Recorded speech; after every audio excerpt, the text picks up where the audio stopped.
all of that said, we've now arrived to the release of Quantumania. And this past weekend was going to tell us a lot about how people generally feel about this film. We have a whole section to talk about, I think, the critical and audience reception of this movie, which we will get to. But right now, we actually have some hard numbers in terms of the performance of this movie. And I think it's doing pretty well based off of the projections. I think Disney and other exhibitors had initially projected that the movie over the course of 3 days would make about $95 million. This is as well a holiday weekend. It's President's Day. And so they were also going to account for a 4-day weekend. But over the course of 3 days, domestically, it made $105 million. And then in the 4-day weekend, it's looking to make $120 million. Again, that's the domestic numbers. And globally, over the course of 3 days, it's making $225 million at the box office. Now, for comparison, the Ant-Man franchise, again, has been a smaller franchise, a bit of a smaller scale type of story. And so the first Ant-Man movie opened with $57 million domestically. And then Ant-Man and the Wasp in 2018 opened with $76 million domestically. So if you compare those two to what the 3-day of Quantumania just did with $105 million, it's up. It increased. And I think that's what any franchise, any studio would want to see, that if they're going to make more of these, they're going to actually return more money every time that they set out to make a new feature film. But in addition to that, I think it's also important to look at the MCU as a whole and just how it compares to the franchise. And so when you look at some of the movies that have come out over the course of the past year, Doctor Strange in the Multiverse of Madness had a massive opening weekend, $185 million, one of the biggest opening weekends of all time. I think like top 6 or 7. Black Panther Wakanda Forever, which just dropped this past November, had a $181 million opening weekend. And then Thor Love and Thunder had a $144 million opening weekend. And so these are really, really massive numbers. But if you place Quantumania alongside these particular films, falls a little bit short. It doesn't quite match the same massive box office that we've seen in some of those other franchises. So my question to you is, with all of that information now out there, just seeing how the movie's performing, at least in its opening weekend, how far do you think Ant-Man can go? How much money do you think he could possibly make? Do you think it'll even expand past what the previous film did, Ant-Man and the Wasp in 2018, which I think made about a little bit over 600 million. So just kind of curious as to what you think about these numbers that you see and just how far this movie can go in the next few weeks. I actually think it might touch the base, I think, of Ant-Man and the Wasp, the way it's going right now, the way things are kind of projecting and moving, the way the internet is talking, the way all of that is going. I think I do see it landing in that 600 mil mark potentially. I think, before the movie came out, I think it was, the sky was the limit just because of everything going on. But now, knowing the numbers, now what we have, I really do see it kind of landing probably around the 650 mil mark at the end of the day. It's just the way it feels to me. Again, we'll talk about scores later on and stuff too, but it's giving it's giving Ant-Man and the Wasp currently is kind of how it feels, which is fine. I think for the movie that we've gotten in the way people feel about this film, I think that's a good place to land to me. I think that's an okay place to land. Of course I was hoping for more, but that's just what it feels like. I also think that, some of the other films in the last phase had a little bit of more depth to them, a little bit more. There are other reasons that made those movies larger in their opening weekends than this movie did. I think this movie had a little bit of a different mountain to climb than those other films did. And again, overall, I think that's an okay place to land. So yeah, I think they're doing fine.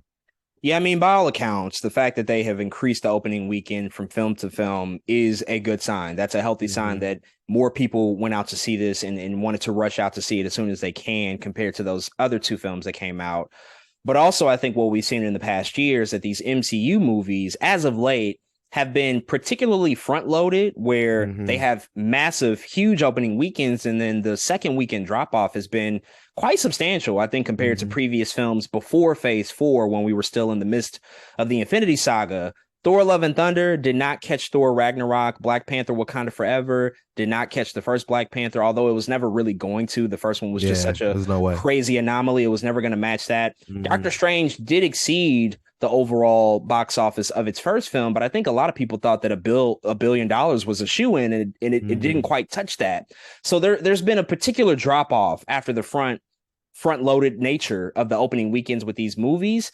And now you add on just the general reaction to this movie, Quantumania, as another factor to account for, which I think will definitely play a huge factor as we move towards these second and third weekends. And it's also, it'll have a couple of weeks to play really well, but we're entering into a landscape which is going to be super competitive in March. There's a lot of big movies rolling out over the next few weeks. Creed 3, Shazam is on the way, John Wick.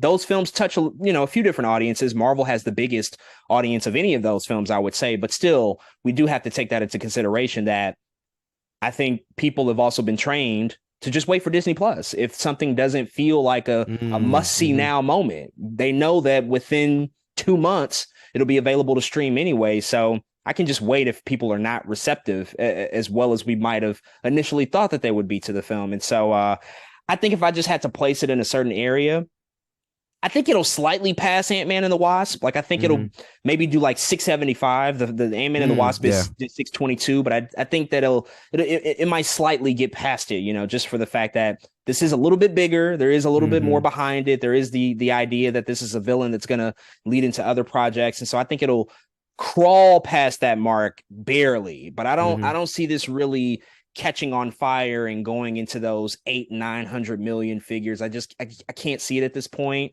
I do think a lot of people, a fair share of the audience, is probably just going to wait for streaming, because there were people who waited for Wakanda Forever and Doctor Strange for streaming. Like they don't feel, I think, as much of a landmark event. No urgency. Theaters, the sense of urgency is kind of gone, and that's due to a lot of factors that I'm sure we'll circle back to. But that's kind of where I have it landing at this particular moment. But folks, with all of that out the way, it's time to officially review the 31st feature film in the Marvel Cinematic Universe and get to all of our thoughts about this movie with Ant-Man and the Wasp: Quantumania.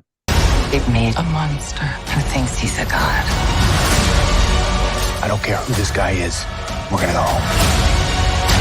We'll stop him together. You think you can beat me? I am Kang! You ready? Ready.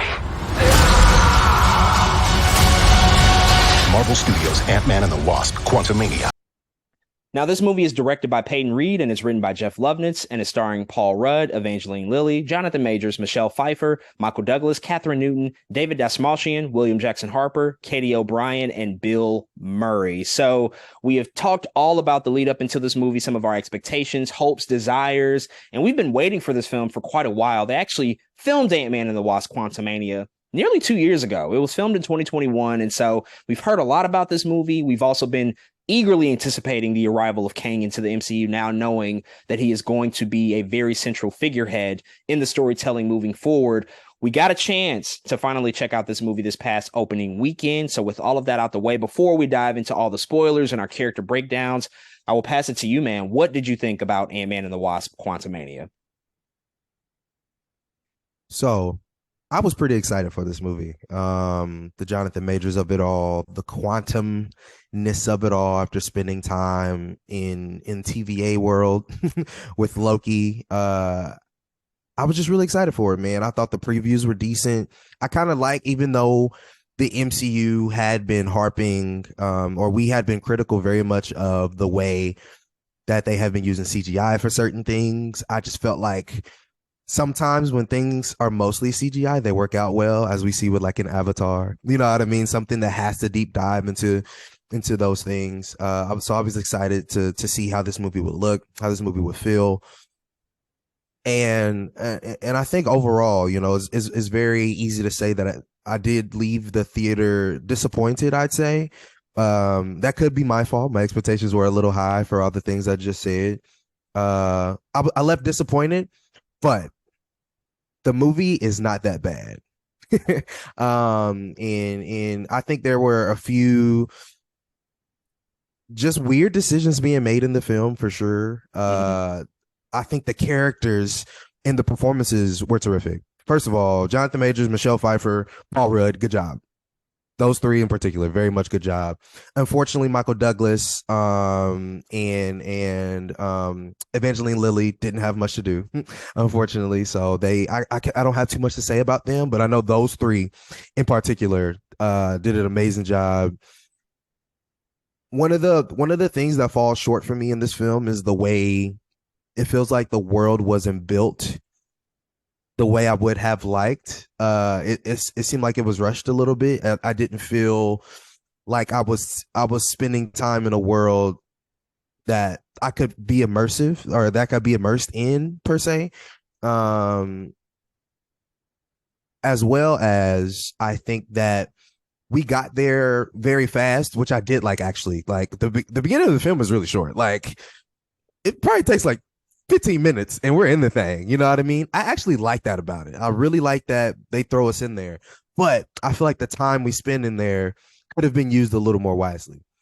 There's also moments in the film that have two characters in particular, which we'll talk about in the spoiler section, that is like, we should do more of that in the I just felt like we needed more of that in the film, and it felt like that's where the film should have gone.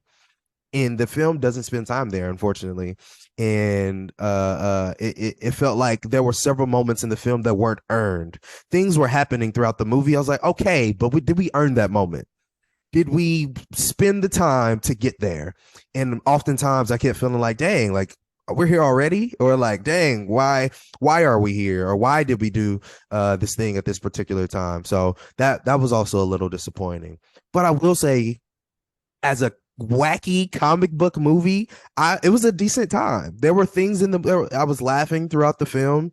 There are other MCU films there that make jokes and I might not laugh sometimes, but there's a decent amount of times in this movie I was audibly laughing. Like I was like, okay, that's funny. I don't care how you feel about tone or anything. It's like, no, that's actually a funny thing that's happening on the screen. So I appreciated that. And I think overall the experience it's just a mixed bag at the end of the day. It really is. There are a lot of things I didn't like. There are a lot of things I did like. Marvel is taking swings in this film. I got to give it to them. There's a lot of, they are swinging for the fences sometimes, and it's not going to work for everybody. Everything didn't work for me, as you can hear either. But I do like that they are taking the swing, which is really what this phase is. I think to me, this phase is a lot of swings and a decent amount of misses. It really is. But a lot of things are hitting too at the same time. And so I think this movie is a case of bigger doesn't always mean better as well, where the stakes in this film, I think Marvel thought was high, but at the end of the day, they weren't as high as I was hoping that they would be, which is also kind of disappointing on that front. So it has a lot of growing pains in this film. But again, overall, my experience, the way I walked out of the theater, it was fine. It wasn't as bad as people made it seem. It wasn't as terrible as people made it seem. But I can see the holes in the story. I can see the holes in some of the decisions they decided to make in this film, man. So overall, a mixed bag. Little disappointed living in the theater, but it's an okay movie. I would say it probably is the worst Ant-Man. I think I like the other two Ant-Mans more than this film. And I think particular reasons for that. Because of the scale, I think is the scale of the other two Ant-Mans felt smaller and contained. But yeah, I'll pass it over to you, man. It's just a little bit growing pains. I still have to figure some stuff out and work some stuff out in my head because it's just one of those movies that I think you got to watch a couple times to really figure it out. But that's how I feel right now. So Ant-Man and the Wasp: Quantumania, I'll just start at the top and say this is a very, very, very flawed film. And I absolutely can recognize that and understand. And I also very much understand, at least in part, why it's getting such a divisive reaction. I actually feel like I have some really, really just well thought out things as to why we might be at this particular place as it relates to the MCU. Again, I do want to spend a little bit of time talking about how people are receiving this film. But for me personally, I had a lot of fun with this movie. And I think that's largely due to the fact that it mostly delivered what I anticipated it to deliver. A piece of that is the fact that it's going to have these really weird and imaginative visuals that you're going to get with the quantum realm. That's what this entire experience and film was built around. And then on the other hand, it was also meant to serve as a very memorable introduction to the MCU's next intergalactic Avengers level threat in Kang. Those were the two things that I felt like this film needed to succeed at. And for me, it checked both of those boxes. firstly, Jonathan Majors, I think, wins the film by far. He is fantastic.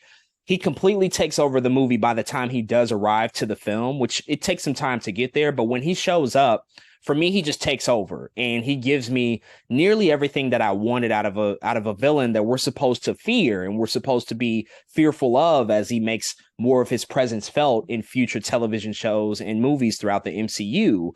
And then from a more macro level, I think that I like the fact that this was a mostly self-contained adventure, which has been a part of the through line with the Ant-Man films. That's been a part of their DNA, these really self-contained adventures. As big as this film gets, as crazy as it gets with the quantum realm, it's introducing an entire new civilization and world. It's weirdly still self-contained because nothing here, at least as of yet, is impacting anything a part of wider society or the world at large. That's until Kang, eventually makes his way back, whenever that will be. And I liked it for that reason, that they were able to still maintain that element of these Ant-Man movies while still also increasing how much is being put into this film, increasing what I perceive to be higher stakes to a certain extent, and also just the scale overall. Visually, I think that this movie actually looked pretty good, and that's saying quite a lot because I've been super critical of Marvel films over the past year plus, just due to the challenges that have existed within the VFX industry. I've pointed out many, many examples of things that just don't work for me at all, and I think for the most part, this movie actually worked for me on a visual level. Knew coming into it, it was going to be primarily CGI. This is all taking place within a land that does not exist. It's all being created out of a computer, essentially. And so I knew that and expected it. And for what we actually saw, minus a couple of things here and there, it's not perfect. I think that visually it mostly worked for me. I really love the way that the quantum realm looked. I think that they actually took some really weird directional things that I wasn't anticipating and pulled inspirations from other franchises, other sci-fi things that we've seen. I think that it leaned a lot into the sci-fi nature of what the quantum realm could be. This might be the first true sci-fi Marvel movie. They've had science fiction incorporated all throughout their other films because that's just the part of the storytelling and the mythology that they're pulling from. But this felt like a true sci-fi film at many different points for me. And I think also visually this movie probably works as well as it does for me is because Bill Pope is the cinematographer coming back here. And I think that his cinematography choices really helped, at least from a more tangible standpoint. Like, yes, much of this is, being filmed on green screen and in the volume and being digitally created, but his cinematography choices, I think, really, really worked here to help make the film as much as you could feel real. And Bill Pope has just worked on some incredible movies. He shot The Matrix. He shot Spider-Man 2. He did Shang-Chi a couple of years ago. And so I think that he actually added something to this movie from a visual standpoint. Overall, though, this is one of those things that, as I said at the top, it is a flawed experience. I think what this movie does lose in lieu of trying to go for the bigger, more fantastical elements of what the quantum realm is presenting, it does lose a little bit of that charm and heart that we got with those first two Ant-Man movies. Mostly for me, the first Ant-Man movie, because I admittedly am not a huge fan of Ant-Man and the Wasp. I think it's an okay movie, but this is the second best Ant-Man movie to me. But it does still fail at achieving the same level of charm and heart that those other two movies set out to do. And also, you have a film that is taking some of the focus off of the main characters that we have here, the Ant family, because you have to do so much legwork with Kang the Conqueror and with the quantum realm, and also with an increased presence out of Michelle Pfeiffer as her character Janet Van Dyne. And so it does lack that emotional connection that you probably had associated with the Ant family that was so well established. But those were two things that I kind of knew was going to be the case coming into this. This is only a 2-hour film at the end of the day, so there's only so much time to address all of these different things. And we're really a long way from Ant-Man 1, where the final action set piece of that movie takes place in Cassie's bedroom. It's like this really small scale battle on a railroad track with Thomas the Train. Like, we're just a long way away from that. And I kind of knew that was going to be the case coming into it. So I know a lot of people are missing just the heart and some of the characters from those first two Ant-Man movies. But I didn't really feel emotionally connected to that standpoint, just because I knew this is really about a couple of things here. And for me, those things were mostly achieved throughout.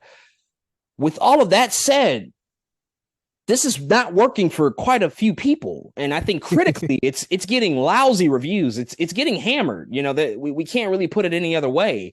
Currently, it has a 47% on Rotten Tomatoes. That is now tied for the lowest Rotten Tomato critical score alongside the Eternals, which, you know, when that came out a little bit over a year ago, everybody was like, oh my goodness, the MCU has its first critically divisive movie ever. Every movie that they've put out has mostly been liked by critics. Never unanimous praise, but most critics would typically like it.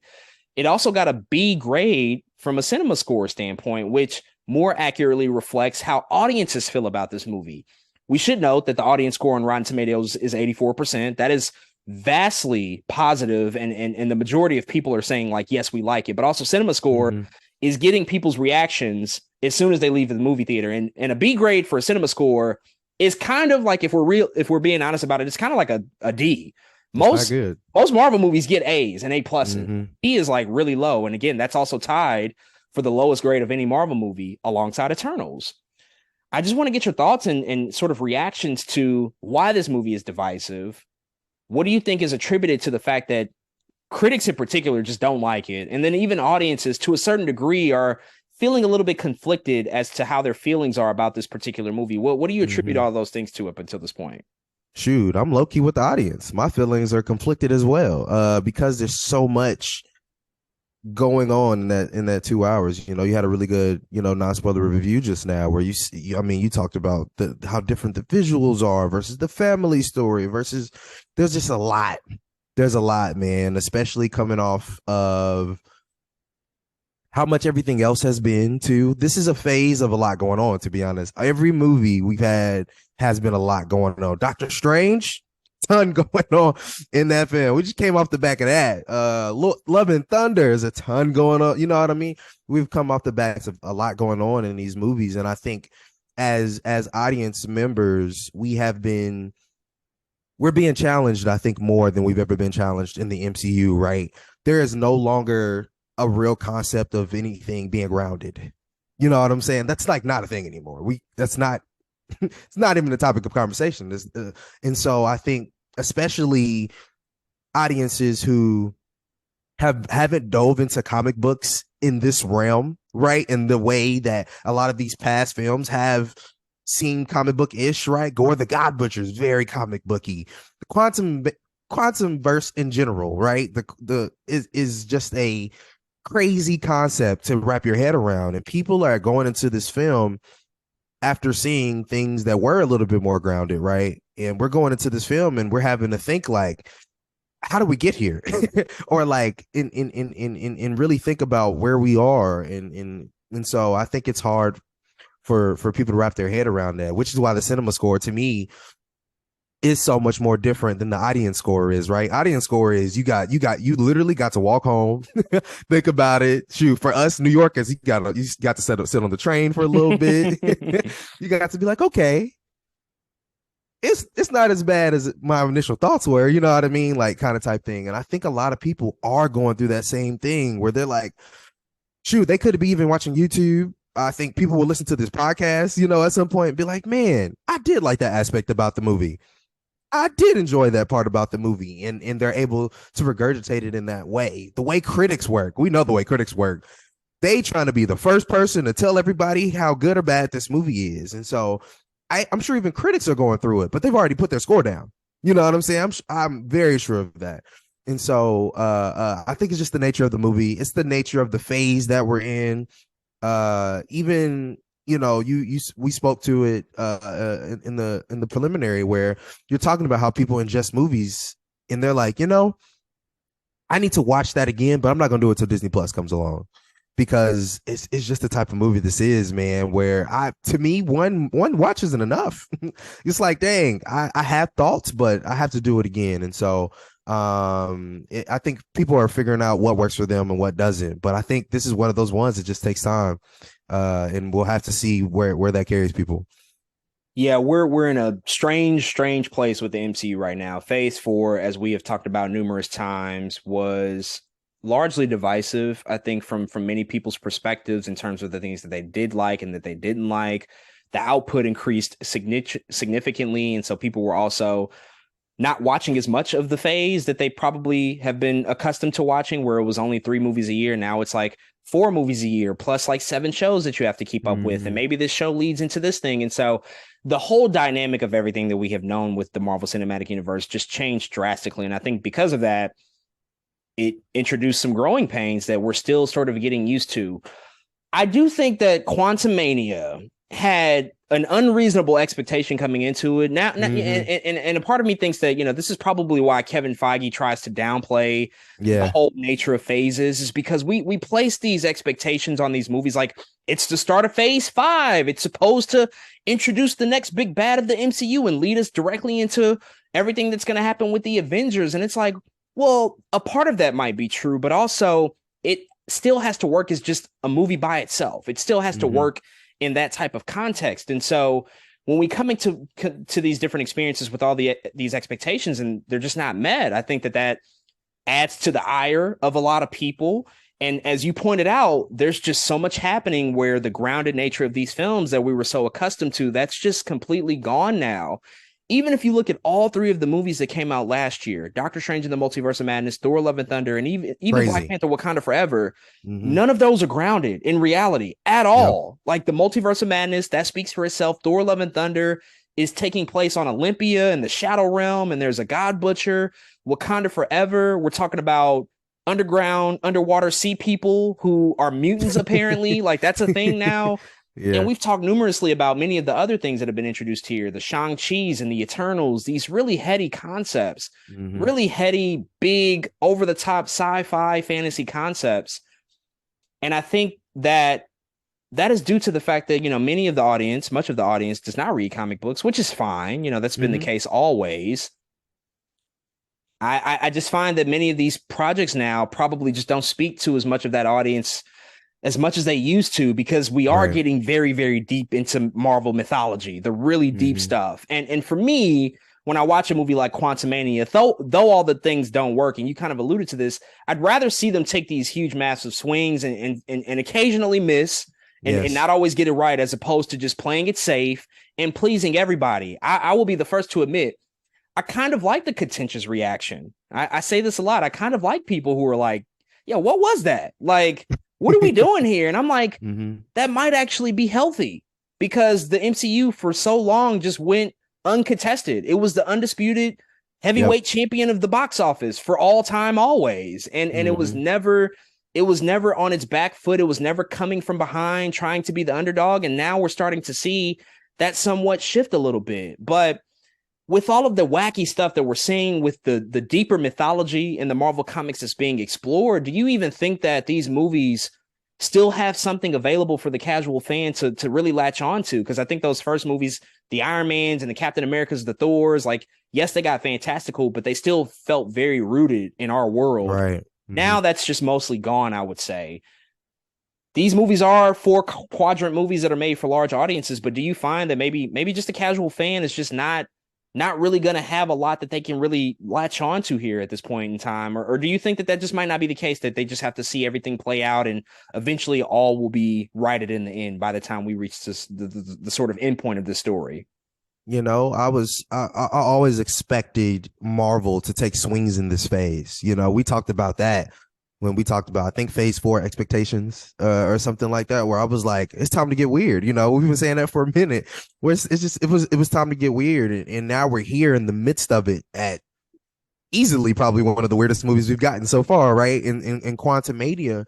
And I think in saying that, I think I've always expected maybe like a half and half, or some casual fans to somehow fall by the wayside, and for the other half of casual fans to jump on the bandwagon and be like, I like this stuff, kind of type thing. I think I've always kind of expected that to happen now as this phase is going on. And so I think this movie is an example of that in real time, where some people are still on board watching this thing, and other people are like, I think I'm over this, kind of type thing. I think they're over Marvel. And so I now I see a future in which, for the casual that stays around, there is benefit in it for them. You know what I mean? I think there is a moment in time where they go, no, man, this stuff is still fire, or I still like this, or I didn't like it before, but because I've watched all these movies now, I'm invested, and I've spent the time to like these things now. I really think it's possible, because the more you realize that these are comic book movies,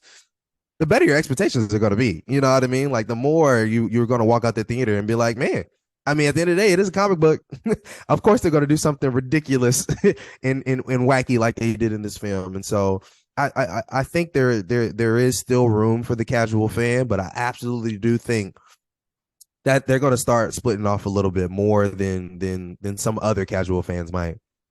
Yeah, I think I've said this before, that we have gotten to a point where there's so much stuff that they're producing from a film and TV standpoint, and they've introduced animation and specials. Contrarily, they also are like slowing down. We've seen in like a lot of reports lately, which we'll eventually talk about. But I think that we're probably getting to a place where you pick your poison with Marvel. You pick what you're into, and at the end of the day, the Avengers is going to be for everybody. That's going to be the biggest thing that they do always. And so the entire audience, all the money will be made. Everybody will go out to see that, because that is their crown jewel. But for these projects in between, you just can't expect nor anticipate that people are going to keep up with every single thing. You know, I know that there's people who might have started Hawkeye, but they never finished it because it wasn't really their jam, or they saw She-Hulk and they were like, yeah, no, I'm good on that. A comedy and she's a lawyer, I'm not really feeling that. Some of these movies they might skip out on, or they just might wait. Like, there's just going to be this weaving in and out, I think, that we see with the audience. And it's a testament to just the box office results we've seen in a lot of these movies. They're not making as much as they used to, although they are still making tons of money just because of the machine that it is. And they're going to be profitable always, I think. But there will be a time and a point where I think people are just going to pick the pieces of the MCU that they mostly gravitate towards, and that's kind of what they're going to stick to. Some of it might be the more grounded stuff that you get with Daredevil and Spider-Man, and then for some of us, it might be the more crazy, goofy things that we see in Quantum Realm and things that happen with Asgard and Thor. Like, it might be that, or it might be somewhat of a mix of both. I think it'll just kind of depend, but I find that many people, in terms of their relationship with the MCU now, it almost feels like a chore to keep up with. It's like, yeah, you know, it's coming out. I'll see it eventually. You know, I'll get to it because I know I have to watch it. I know I have to like keep up with it to see like what's next. I don't know if that same enthusiasm is there that it used to be when we were just getting a murderer's row of hit after hit. Like, we were getting Doctor Strange and Guardians and Spider-Man Homecoming and Black Panther and Infinity War and Thor Ragnarok. It was just like, they can't miss. They can never miss. And now it's like, no, they are kind of missing because the output is increased, and also just like it's a lot to keep up with. And so we'll obviously have to keep up with just the overall anticipation and the results of these things and how people view them. But it's really interesting always to revisit this stuff, especially now that like Quantumania of all movies has like the lowest Rotten Tomato critical score. I just couldn't have predicted that coming into it, but now seeing the movie, I'm like, well, I guess it kind of makes sense. But I'm sure we'll continue to revisit that topic as we progress through this review here. But let's have some fun now. Let's get into our spoiler-filled breakdown of Ant-Man and the Wasp: Quantumania. So if you've not seen the film, this is your official warning to go duck out, watch it, and then come back and listen to the rest of our conversation here. And as we usually do, we're going to break this movie down by the characters, by all the major characters, and of course the supporting characters, which means we have to start off with Ant-Man himself, Scott Lang, portrayed by Paul Rudd, who is indeed an Avenger. If you did not know, you knew at the top of this movie, this guy's an Avenger, y'all. He helped save the world. And so where we pick up this movie at the top, it's just seeing Scott Lang live his everyday life. He has grown to become a celebrity. Everybody recognizes him. We see that really funny montage at the beginning. He's walking down the street. People are giving him high fives. He's taking pictures with dogs of all shapes and sizes. There's the kid with the book bag, the Ant-Man book bag. And so people know his face now. They know, like, yeah, this guy helped bring back half of humanity after the blip. And he's part of the reason that the world was saved from just the clutches of Thanos and Avengers Endgame. And so we kind of see Scott in this place of, I would say, complacency, because he is definitely soaking this all in, so much so that he's now written a book called Look Out for the Little Guy. It's like an autobiography of his time as an Avenger and helping save the world. And he's doing these readings to young children in bookstores. And so he's definitely soaking this all in, but not really doing much else. What are your thoughts on just like where we find Scott Lang at the top of this movie, since it has been so long since we've really heard from him? I think the only other reference might have been in Miss Marvel, where we found out he also had a podcast. Right? And so he's just delving into all these different types of media. But what are your thoughts on just like where we find him at the top of the film? You know, I think a guy that has not only lost so much in his life, not like people or anything, but he was just losing. Like he went to jail. He lost his family for a while. He had to have visitation for his daughter. Didn't get to see her that often. Even house arrest at some. He had a lot going on. That just made it seem like he was a loser. He worked at Baskin Robbins. You know what I'm saying? And now that the world has, I think, finally acknowledged him as a big player in saving the world, that's the reason he's soaking everything in. That's why he feels like I have to this moment in, because people actually kind of know who I am, except for boy at Starbucks or whatever, who's like, thank you, Spider-Man, whatever. But it's understandable that after you've gone through all that in your life, you finally have a moment of glory, and you're gonna take every chance to sit on that moment as long as possible, to take everything in. And so I absolutely understand what Scott was coming from, what I'm saying, at the beginning of the film, where he's just happy. He's like, man, people know who I am. That's a big thing, and I think coming into this film, I think him being complacent, I wish that idea was harped on a little harder. I wish there was a moment that just felt like, I don't know, beyond Cassie telling him, you know what I'm saying? Beyond that, I wish there was just something to hammer home that this dude felt bad about not doing anything past this. Because it was just that one line that we got out of Cassie where she said, like, yeah, is that all you're going to do? Are you going to do any other work besides just live off the fact that you saved the world? Exactly. And that line, of course, was big. And I wish they harped on it more throughout the film. That's all. Because throughout the film, though that was a thing for him, it did feel like just Ant-Man having fun at certain points. Or like, of course, trying to protect his family, but that's like that's a thing we've done before, right? Him trying to protect his family, I just wish there was a little bit more self-searching, which there is a moment in the film where he's going through the probability storm, right? Kang has challenged him to go get the core or whatever. He needs to make it smaller. That's what Kang needs.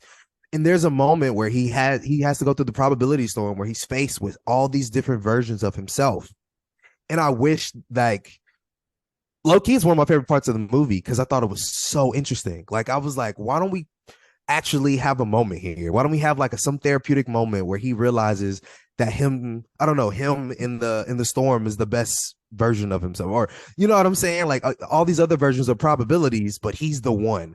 They do it like really fast and they try to make it a point, but I don't know. I just feel like they could have hammered that home a little bit more in that moment. I don't know. No, that's fair. That's totally fair. I do like in starting off this film, where, again, we haven't been with Scott in a couple of years here. This guy has been underestimated for his entire life. He's never been perceived as somebody who could maybe get the job done or actually be a threat when it comes to being on the battlefield, fighting alongside Captain America. He's always been underestimated for that fact. And we are always surprised at how important he is truly to just the fabric of everything that's happened up in the MCU up until this point. Because in the first Ant-Man movie, he has to overcome Darren Cross and really reforge that relationship with his daughter Cassie and save her. And we see him succeed at that. Right. In Civil War, he has probably like one of the most show-stopping moments of that airport battle where he becomes Giant Man. I still remember the moment of sitting there witnessing that. It was like, holy shit, they're actually doing Giant Man. I did not expect that visual. It was really, really cool to see. And so he became a really important factor in that battle. Same thing in Avengers Endgame. The quantum realm is the reason that they were able to achieve that time heist to begin with. Like, that's the only reason that they could pull that mission off, is with the knowledge and the wherewithal and the presence of Scott Lang. And so coming into this movie, this guy's like, well, I've achieved a lot. I've done a lot over the past few years. I've become kind of a different person, and I'm actually a hero now, and people perceive me as a hero. And so a part of me can't blame him for just like wanting to allow that moment to just breathe a bit and to just live in that, because he's also like gotten back his family together. He now has Cassie in his life to some degree. And then we see eventually that she is a bit resentful towards him, because it's like, well, Dad, yeah, you did that, but what are you doing now? And it's really always about like, well, what have you done for me lately? And if you're going to be a hero, that doesn't mean that you can just like be a hero for a week and then just stop. You have to continue to live that type of lifestyle day in and day out. And so she's much more aggressive from that standpoint. And he's much more like, well, listen, we did what we needed to do. And if the Avengers call me, I will be there. But they haven't called me because the Avengers aren't really a thing right now. And so I can kind of understand his standpoint. But, you know, to everything that you said, I do wish that they kind of went deeper with that. And what I also found as something to, I guess, maybe level as a criticism against the film, in watching or in rewatching just the marketing for this movie and the trailers and just the story that was initially presented to us, a lot of it had focused on just the connection between him and Cassie and him wanting to have more time with Cassie. And I remember that second trailer, which typically that second trailer reveals a little bit more of the story, so you can kind of know what you're getting into, led us to believe that maybe a part of this film was, hey, Scott Lang might broker a deal with Kang the Conqueror in order to get some time back with his daughter that he had lost because of the blip. Right. Because she was still on Earth. He was stuck in the quantum realm. He missed 5 years of her life. When he comes back, she's a grown adult, essentially.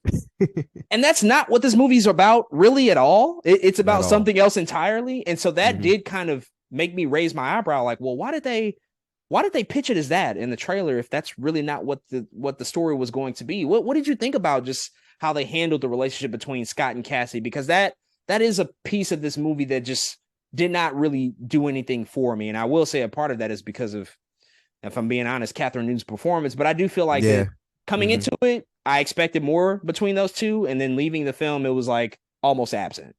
No, I agree. And it's yeah, man, it's just weird. One, because Catherine Newton was like the only person I feel like we didn't know coming into this film. Even so, it felt like we even knew more about Kang and Jonathan Majors coming into this film than we knew about Catherine Newton's Cassie. And so when she's on screen, I instantly feel somewhat detached from her in general because of that. I think it's something about it that was just like, I don't know. As soon as she talked, I was like, do we know you? Like, who are you? You know what I mean? Kind of type thing. And so that's one of those things I was like, I felt like we didn't earn some of the character moments between Scott and Cassie because I feel like we didn't do the work for Cassie. Like there was never really, part of me even feels like, even though this is very much Paul Rudd's movie, don't get me wrong, and I'm happy to get open with him, that we spent more time with Cassie in the beginning. Give us like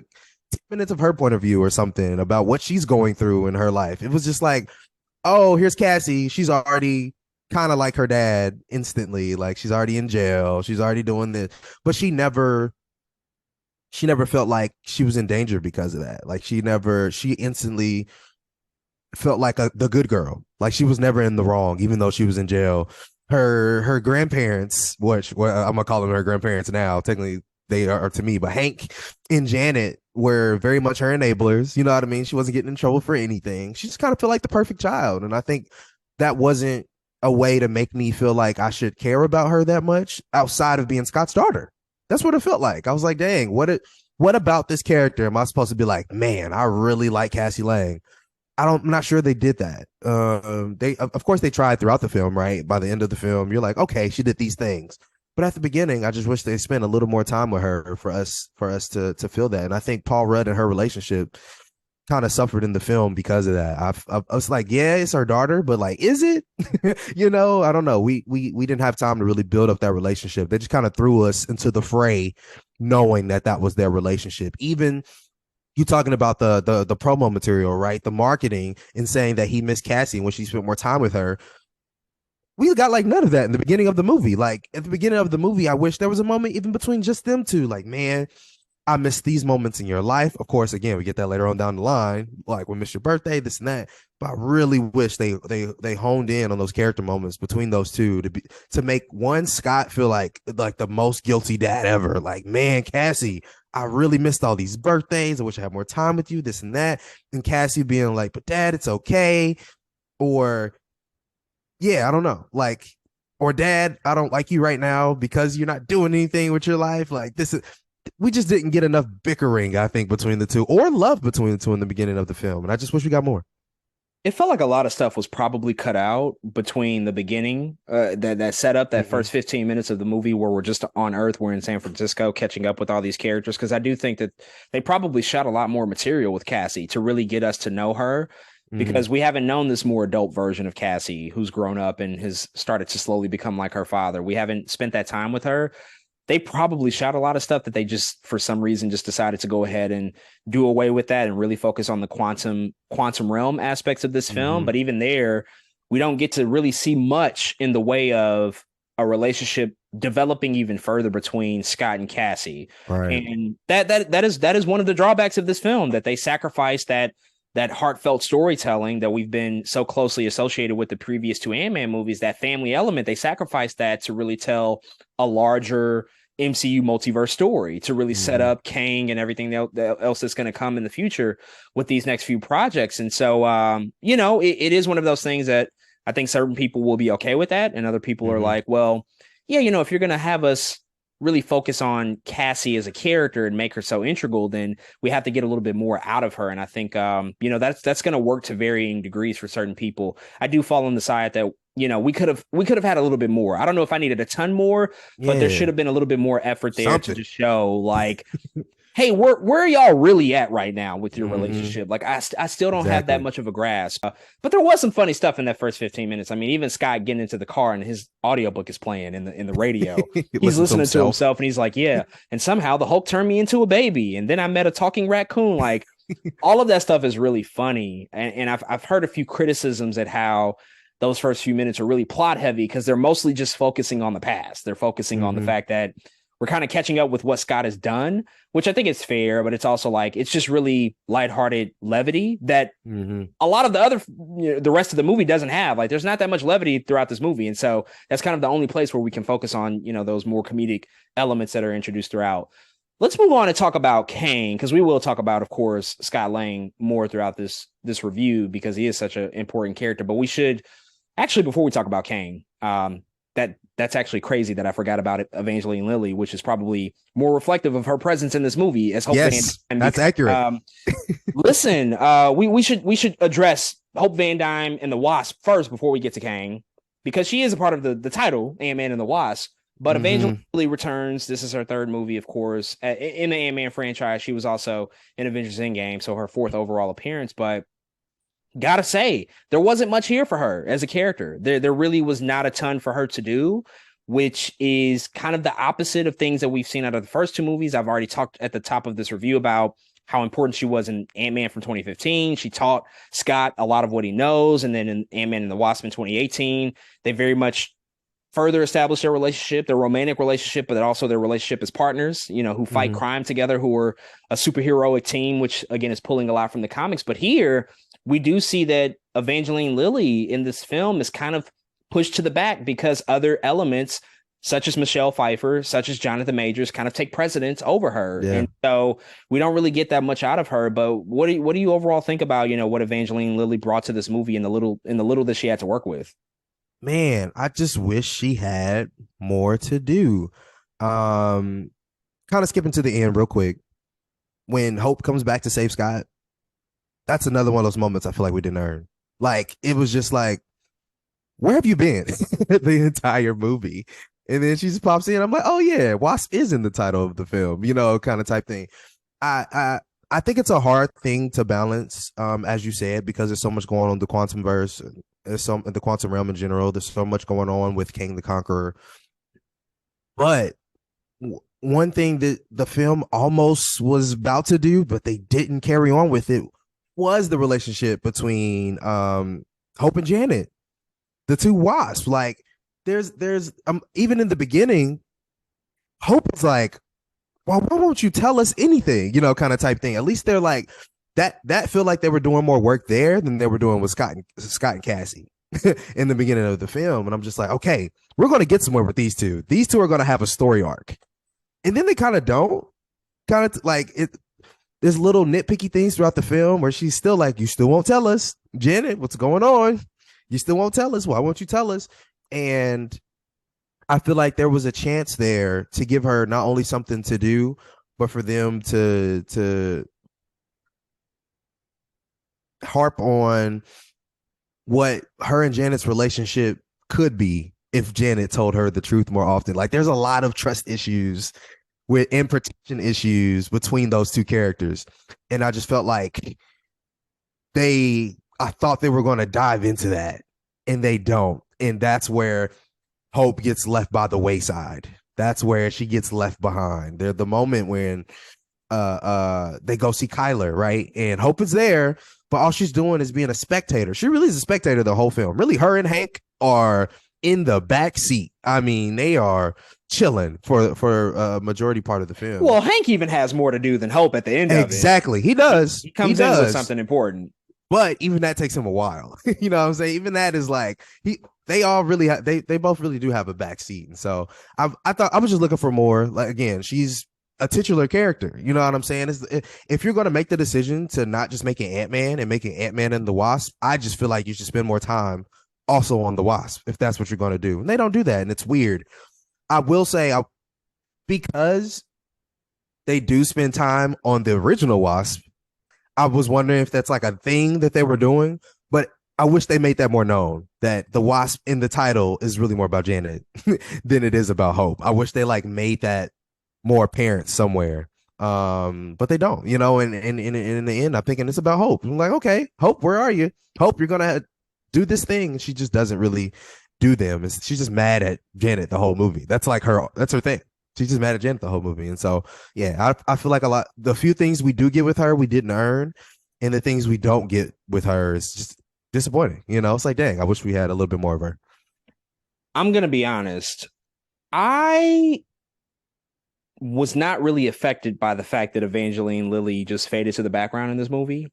I didn't really care. It didn't bother me one iota. I was honestly completely fine with it, not for anything personal, not for any particular reason, but because of the fact that this movie really is more about Kang, and by proxy the relationship that Janet Van Dyne has with Kang. Just seeing that develop and seeing like the opening scene is literally Janet meeting Kang for the first time. That just signaled to me like, oh, that's going to be important. And then of course, hearing everything coming into this movie that Michelle Pfeiffer had an increased role and people were praising her performance. So coming into this, I'm like, well, you know, that means that something is going to have to get sacrificed. There's just no way you can fit all of this stuff in to a particular movie. There's going to be sacrifices. And unfortunately, I think for some people who are fans of Hope Van Dyne and what she brings as that character, that's going to annoy you. That's going to definitely make you probably like the movie a little bit less. But for me, I really didn't care. I was just like, you know, so be it. It's one of those things like, hey, you've had a great presence in those first two Ant-Man movies. I think that Hope in those first two movies had a lot to do, especially in the second one where she finally became a hero. But now it's like, well, yeah, the franchise is progressing. We're doing more of these. We're seeing more of you all more frequently. So at a certain point, somebody's going to get shortchanged. And that's just like one of the drawbacks of storytelling, especially when you talk about universe building and interconnectedness. You know, when you have to do so much and these things have to connect to future projects and this overarching thing that you're going to do, well, somebody's going to get the short end of the stick. And it's unfortunate that it is her. Probably would have been better to just call it Ant-Man Quantumania. Yes, that's my argument. Just take out the title. That's fine. But it's also like they're not going to do that. They can't do that. They can't. They can't shortchange her to that degree, because then Evangeline Lilly and her agents are going to be like, "Hold the fuck up. We negotiated that 5 years ago. You can't just remove me from the title." It gets complicated, and I understand why it's called what it's called. You just for sure. You want to keep things consistent, but that's going to be one of the things that you have to deal with as a studio, as filmmakers behind this. They're going to say like, "Well, yeah, it's unfortunate, but it's one of those." It's probably one of those necessary evils. And sometimes you just experience that. And I think overall, the hope is, no pun intended, is that in the future, whenever we do see her again, she'll have a little bit more to do. That's probably the best case scenario out of everything that's happened with just the circumstances surrounding her character in this particular movie. For sure. With that said, we should talk about Jonathan Majors, which means we should talk about Kang, the Kang. So much of this movie is about, so much of this movie is focused on him and his performance and everything that he brought. We heard a lot about the lead up to this movie in terms of what Kang is going to signify for the MCU and for what they're going to do for this multiverse saga that they're building out. He already has a movie named after him, Avengers: The Kang Dynasty, coming May 2025. So that should tell you all you need to know. And of course, the character of Kang the Conqueror in the comics is one of the most formidable, one of the most well-known, and one of the most evil threats that's ever come across the Avengers in comic book storytelling. And so now we're finally getting this live action interpretation of the character in all of his glory and all of his just forceful nature. And Jonathan Majors, I think we could both agree, is bringing something to this role that is just on a different level entirely. So much so different than what we saw with Thanos. It's going to be a completely different type of makeup and just a different type of look and feel with what this villain is going to be, as opposed to what we experienced all throughout the Infinity Saga. There's a lot to break down and talk about with Kang, so we're going to be here for a while. But just generally, what are your first impressions out of seeing Jonathan Majors in this way? Because we did already see him technically in Loki with He Who Remains, but now this is a different variant. This is a different version of the character. How did you feel about everything he brought to this movie? Man, he's killing it. He's being, I think, the force that I expected him to be in a character. I think what makes Kang, and part of the reason they choose Jonathan Majors for this role, is because the character work that he has to do is so different than what Josh Brolin had to do as Thanos. The Kang is about the way he speaks, the way he talks to people, the way he can even manipulate people with his charisma. You know what I mean? The way he can command people, how scary he can be by even his tone of voice. He may not be as big as Thanos, and I think that's what makes him so cool, because he is I guess you could say normal size. Jonathan Majors like 6 foot. I guess you could say normal size. Swole as fuck, but 6 foot. Yeah, swole as hell, but still 6 foot. And it's something about being able to be scary by just standing there looking like he's just a guy, but he has on this armor. You know what I mean? He has the scars going on over his face. You could tell he's really smart. And it's something different about that than what Thanos is, and that is what makes this performance from Jonathan Majors, I think, so good. It's the subtleties of the way he decides to speak to one person versus the way he wants to speak to another person, the way he talks to, Cassie and Scott versus the way he decides to talk to M.O.D.O.K. You know what I'm saying? There's just something about it that's just like, yeah, this is why you're here. This is why you're doing this work, man. And it really is. I really love those flashbacks, man, between him and Janet, because it's something, they're just acting.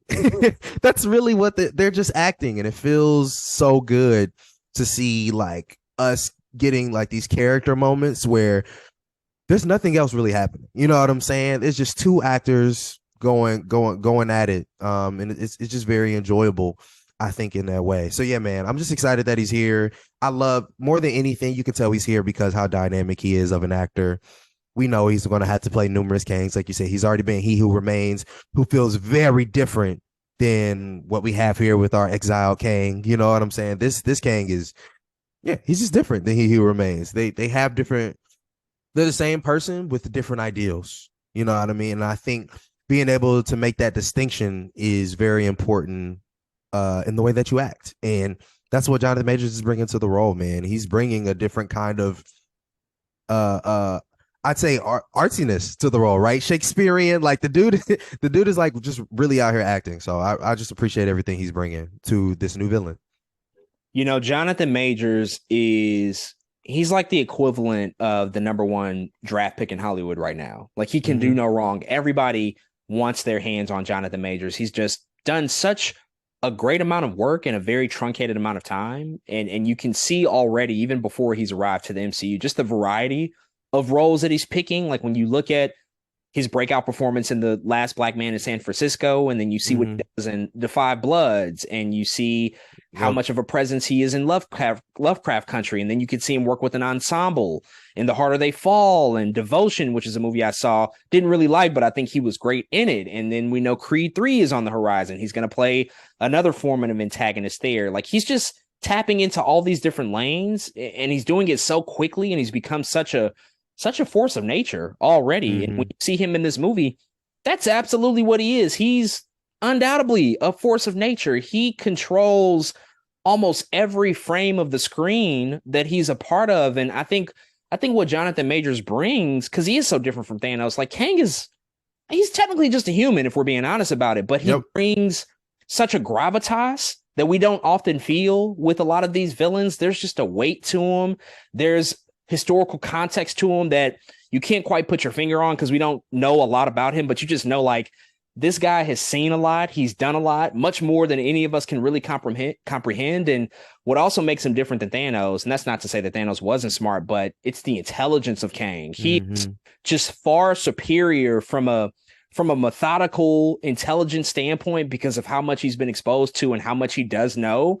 And just all of that knowledge that he carries with him is just, that's a scary thing when he's probably the smartest operating human in the existence of human history. And, you know, we're still awaiting the arrival of Reed Richards, who is typically known as like the smartest man alive. But it's like, yo, Nathaniel Richards, he kind of has a leg up on you because this guy's seen all of history. And even Reed Richards hasn't experienced that. And so I think everything that Jonathan Majors brings to this movie, again, for me, that's when this film comes alive. Because another thing I think about Quantumania, that first act, it was a bit rough. I think that it takes a while to get going. There's a lot of like, oh, he's coming, or it's the Conqueror. They're really trying to build up the tension, which a part of them, they have to do that. They have to really make it known like this is a really terrible person. But I do think that we could have probably gotten there quicker. But by the time that Jonathan Majors does actively arrive into the movie, he takes it over, and it becomes completely about him. So much so that a part of me thinks that they could have just maybe made a villain-centric film and really just like giving Kang his own movie. And they haven't done that before. And I don't know if the MCU will ever be in the business of doing villain-centric projects, but I think it's worth maybe exploring, because he could have had his own. There's enough there that you could have really opened up and just made it a Kang-focused film, because that's what Quantumania essentially became. But I think that everything here is just it's just so fascinating to just see everything that he can really play with, and just the versatility that he'll be able to explore with this particular character. A lot of Kang's presence in this movie is based off of the relationship that we see established with Janet Van Dyne. The first opening moments of this film, we see Kang in the quantum realm. We don't know just yet as to why or how he ended up there. And then he meets Janet. And then in the middle of the movie, we start to get Janet opening up to Hope and to Dr. Hank Pym and explaining like who this person is, why everybody all of a sudden knows her in the quantum realm, and what the importance of her relationship is with this person.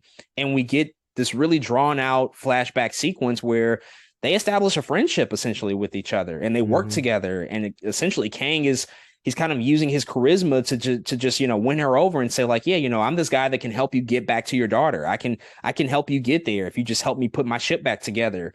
What were your thoughts on just seeing that relationship established? And then ultimately what it became was Janet becoming fearful of Kang just because of how powerful and almost how omnipresent he is. And she saw just the destruction that he was capable of. Man, can you imagine if these two were the movie?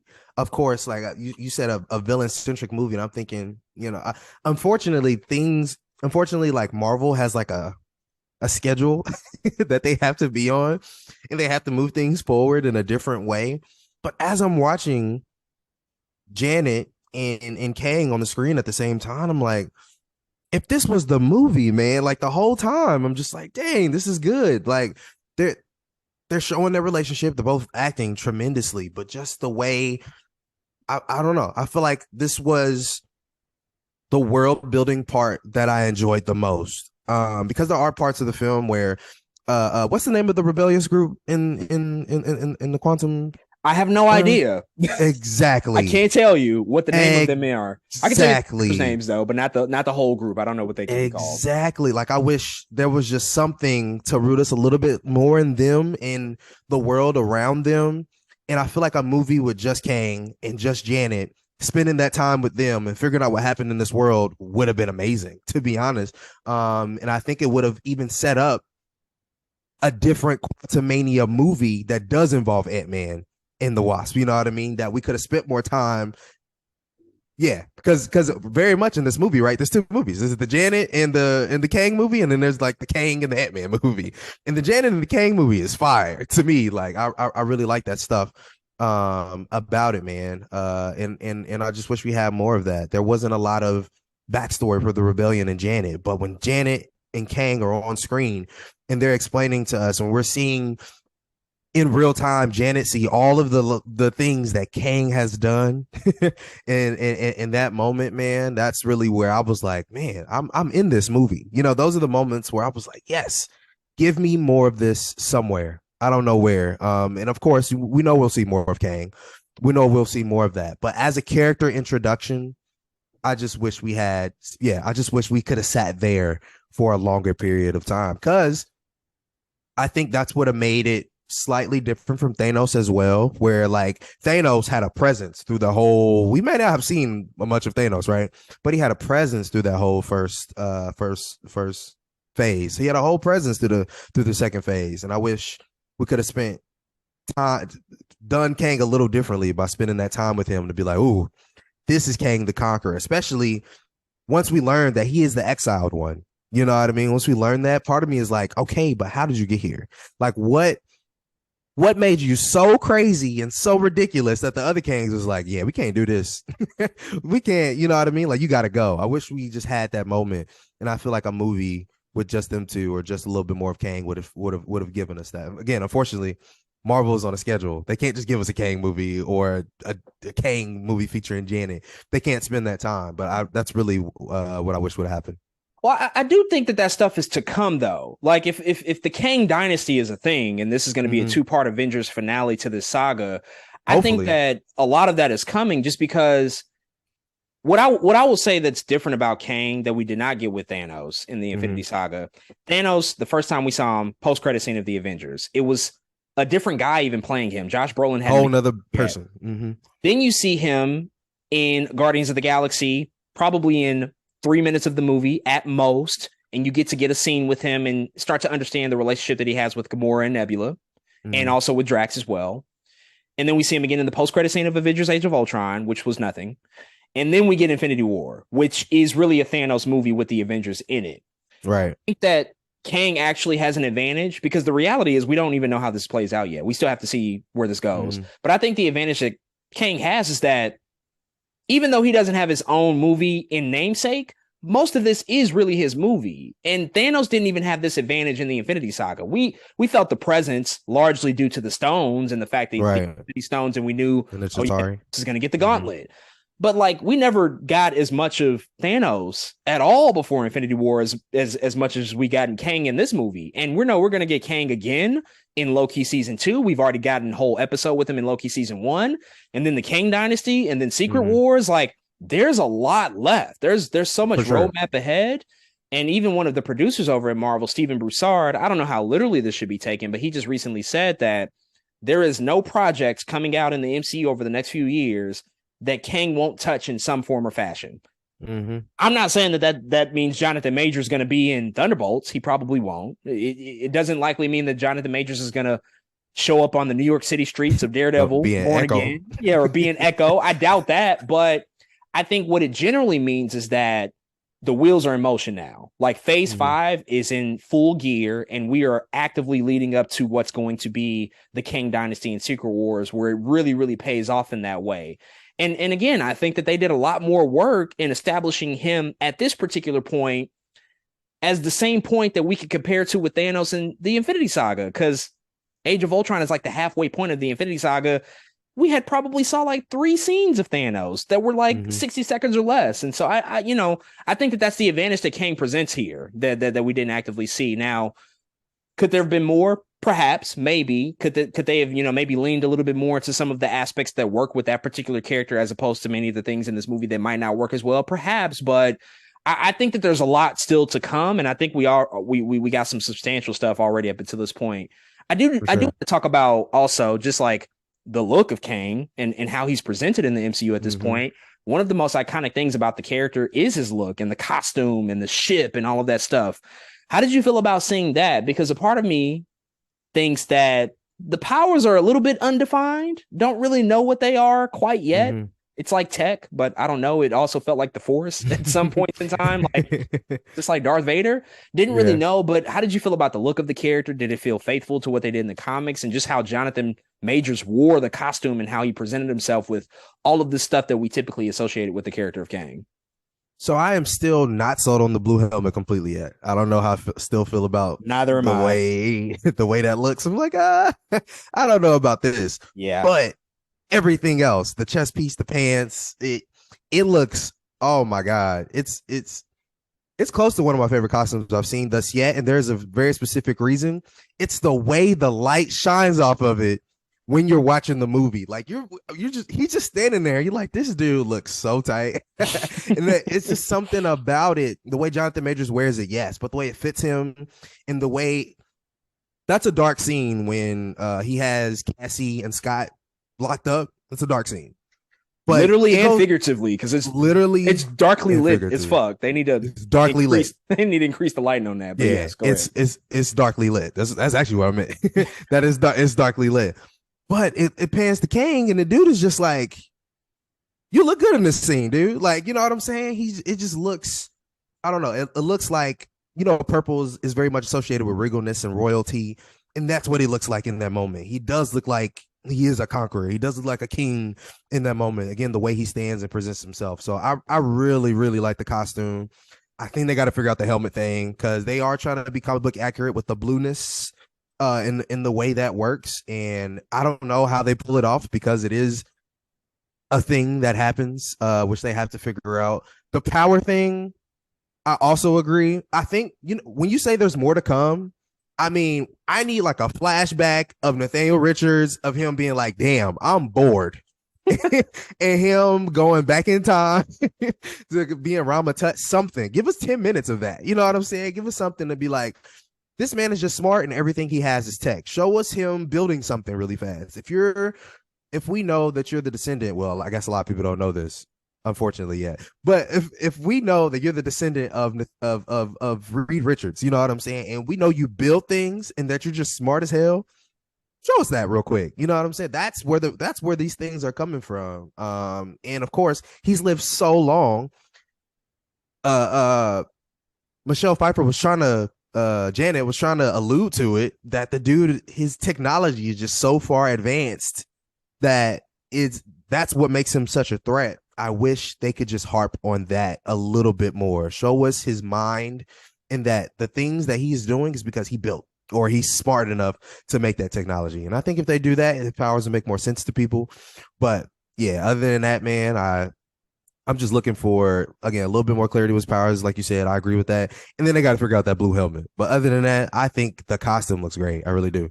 It's an incredibly designed costume. I mean, we can never underestimate just like the amount of time and preparation it takes to make those things. And I don't know if people even know this, but like their art department, they'll go through hundreds of iterations of what that costume looks like. Like they draw hundreds and hundreds of sketches to reach the final look of what it is, because that's what you have to do. You have to pull inspiration from the comics. You have to maybe do some things that'll translate better on screen, because you can't just throw the green outfit over him and just expect it to look great. Like there's going to have to be changes and tweaks to really make it pop on a big silver screen like that. And even before we saw the final costume, just like the green jumpsuit, I thought looked really cool too, that we typically see like the more relaxed fit when we first really see him and Janet start to develop that relationship. And he's just kind of, it's like his work lab outfit, you know, it's really casual for him. I thought that looks great. And then we see the final costume, that moment where he really reveals himself as Kang the Conqueror before Janet's eyes.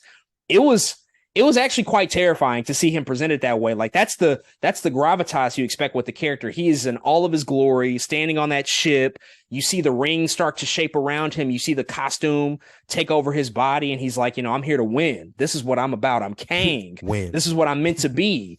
That was an incredible moment. And you see the costume. You're like, shit, I need that for Halloween. Like, where can I get it? Spirit, y'all not going to create something that's going to look as good, but I got to get as close as I can. It's just like, it's a really good looking costume, and I think they'll only continue to iterate upon it as we see him again. And you can do so many things with him in that costume, because even with like Thanos, which I think we're going to have a lot of comparisons just because of the nature of these two characters as being so big as they are. But Thanos, like the less accurate comic version came in Infinity War. Like he never wore his armor in Infinity War. You know, they explain like he'll take off the armor because this is like a religious journey for him. So he's going on like a spiritual journey. So he doesn't need his war armor. But then when we got to Endgame, it was like, oh no, that's the look of Thanos. And so I'm wondering, to your point about the blue helmet, which also does not work for me. They got to do something else. The CGI blue plate that just comes over and the helmet itself just doesn't. It just doesn't look great. I'd rather them do away with that and just use Jonathan Major's face because that's all you need. I wonder if they might even develop, probably not at this point because they've already introduced the CG, but I wonder if they might even develop like an actual blue mask. But they've gone to this place of like the CG helmets. What I will say, this is like a quick deviation. I am very annoyed with the CG helmet trend where a person can just like touch their neck and the helmet it just appears. It's very much what Iron Man really introduced with the whole Stark tech, like this nanotech thing, but now everybody has it. Everybody can do it. Everybody can do it. Hope, Spider-Man. I really have to share the wealth, man. Come on, no, but like at a certain point, it's like so everybody can just like tap their neck or their ear, and the helmet just appears. Like if they do that with Deadpool, I'm gonna be kind of pissed. Like, come on, like Deadpool needs a real mask. That doesn't make sense. That doesn't make any sense. They can't do it with Deadpool. But I'm afraid because they've given it to everybody else. But they introduced X-Men and they all got it. Oh my god! Suit up, everybody. In the suit it just appears. It's like this is the laziest thing. I would just love to see somebody get. Remember, like early comic book movies where like the dress up montage was the whole thing. Like, let's see you put the belt on. Let's see you slip the boots on. Let's see you put the helmet on. I love that. That used to be a trope in these movies, and now it's just like you tap something and the costume appears. It just kind of feels. It feels a little lazy in like a cop out to me. But the ship too was also that's a big piece of Kang. Like his ship is huge as it relates to just like how we associate the character. I thought that also looked great because it felt bigger than what I thought it was going to be in this movie. Like they actually made the ship quite big because you could really just make it look like a chair. But this was more than a chair. This felt like something that could traverse time and go through all these different eras and periods in time. How did you feel about the ship? Pod. Yeah, the sand pod. How did you feel about the look of the ship too in this movie? Yeah, man, I thought it was pretty dope. I even liked I do like how it looked like it still felt like a throne. You know what I mean? Yes. That like you said, that could traverse time in space, and I love that about it, which again is why I love kind of the comparison of the sand pod too, because it's iconography. Like a lot of people see a sand pod and they know what that is. They're like, oh, freaking Vegeta's in there, Nappa's in there, you know what I'm saying? Goku's in there, and you're like, it's something about it that feels like you're on a journey, and that's very much what Kang was doing, and that's where he was, I think, in that time. And so I love the look of the ship, man. I thought it was dope. I actually can't wait to see more of it. I also can't wait to see if other Kangs have different ships. Oh, I hadn't thought about that. Which is interesting. I think one very crazy, I don't know if it's considered an Easter egg, but something I thought of while watching it was, actually, I'll talk about it later. But yeah, I thought look at the ship was dope. Yeah, it was incredible. One thing I do before we move on, address with Kang is sort of this dichotomy between the Kang the Conqueror we saw in this movie and the He Who Remains that we were introduced in Loki.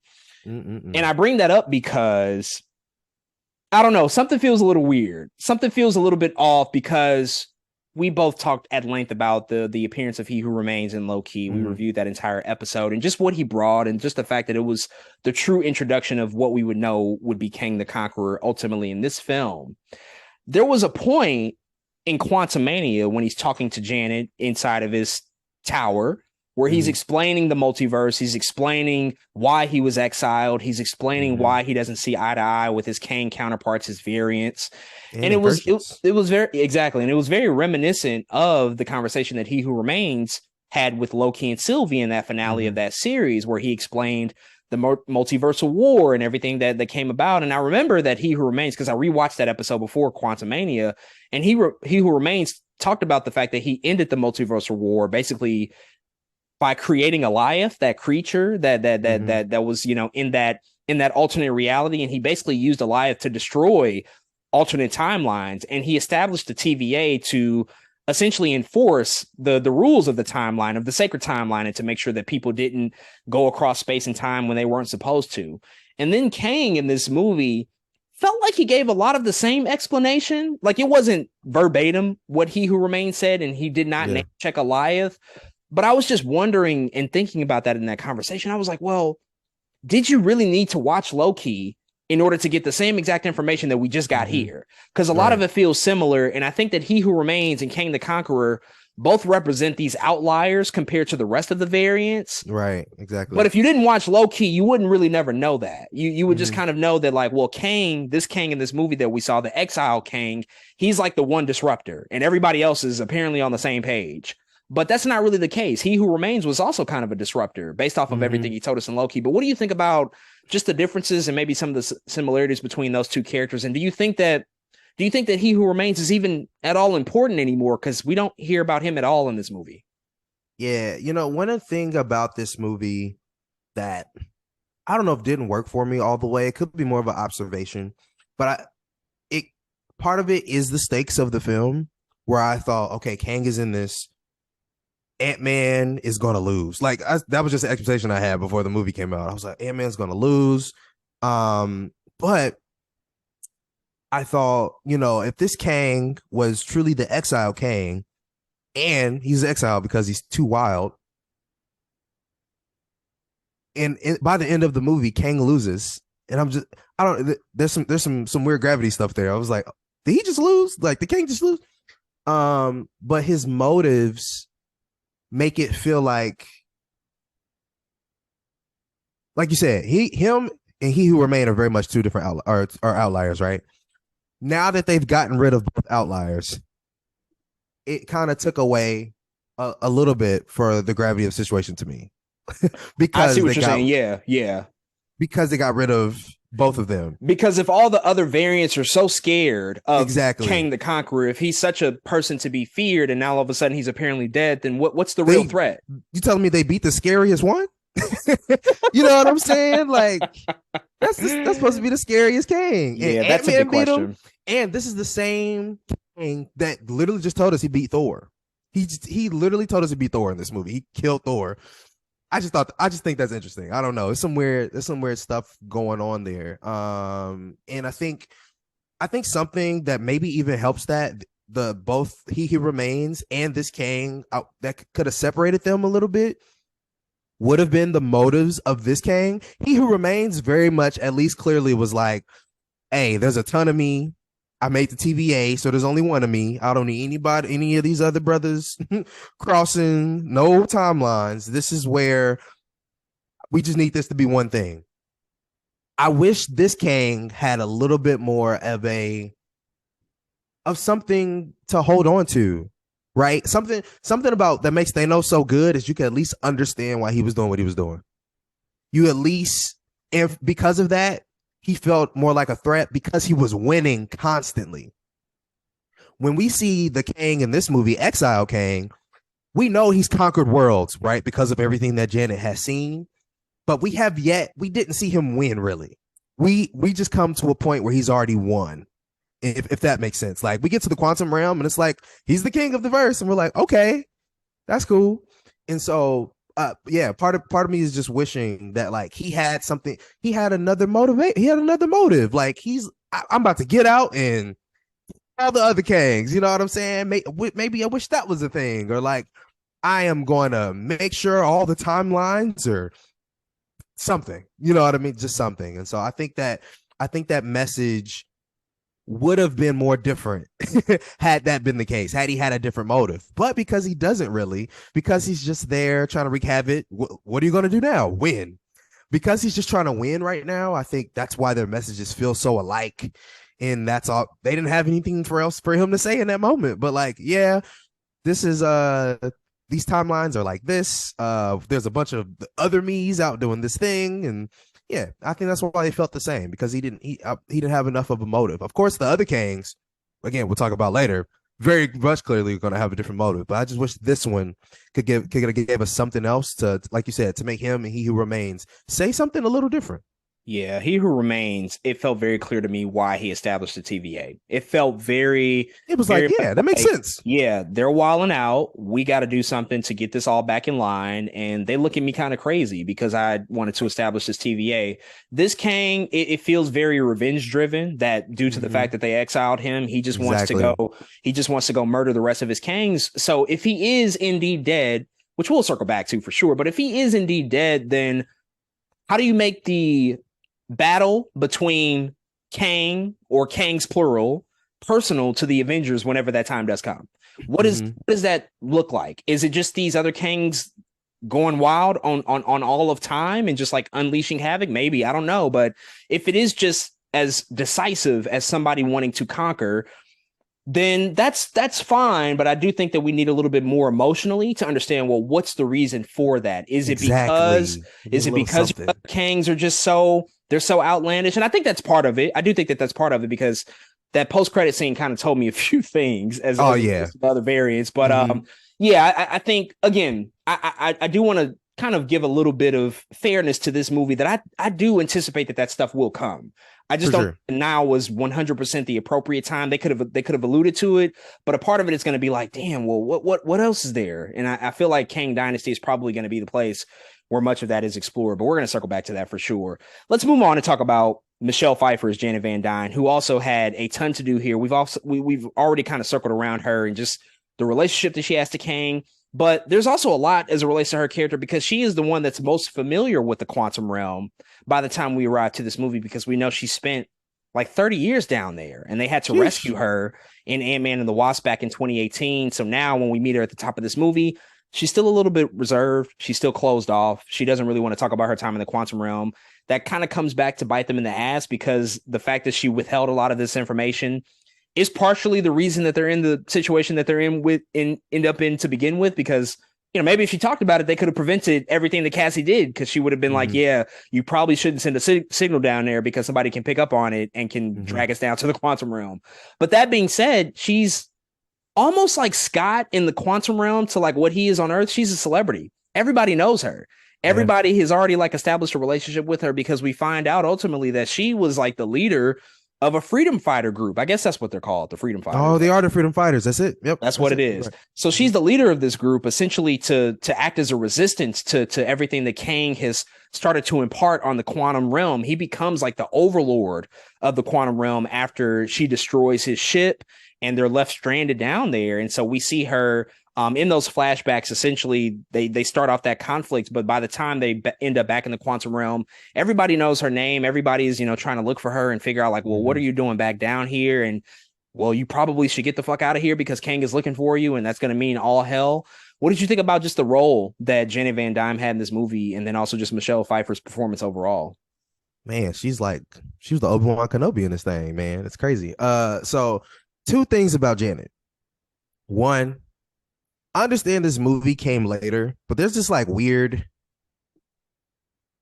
I guess it's this continuity where in Ant-Man and the Wasp, she was sending Scott into the quantum realm without any quarrels, without any warnings or anything. They was just testing, you know what I mean? Sending them down there. But in this movie, she is just anti-quantum everything. You know what I mean? I think that's a weird little plot hole they were doing there.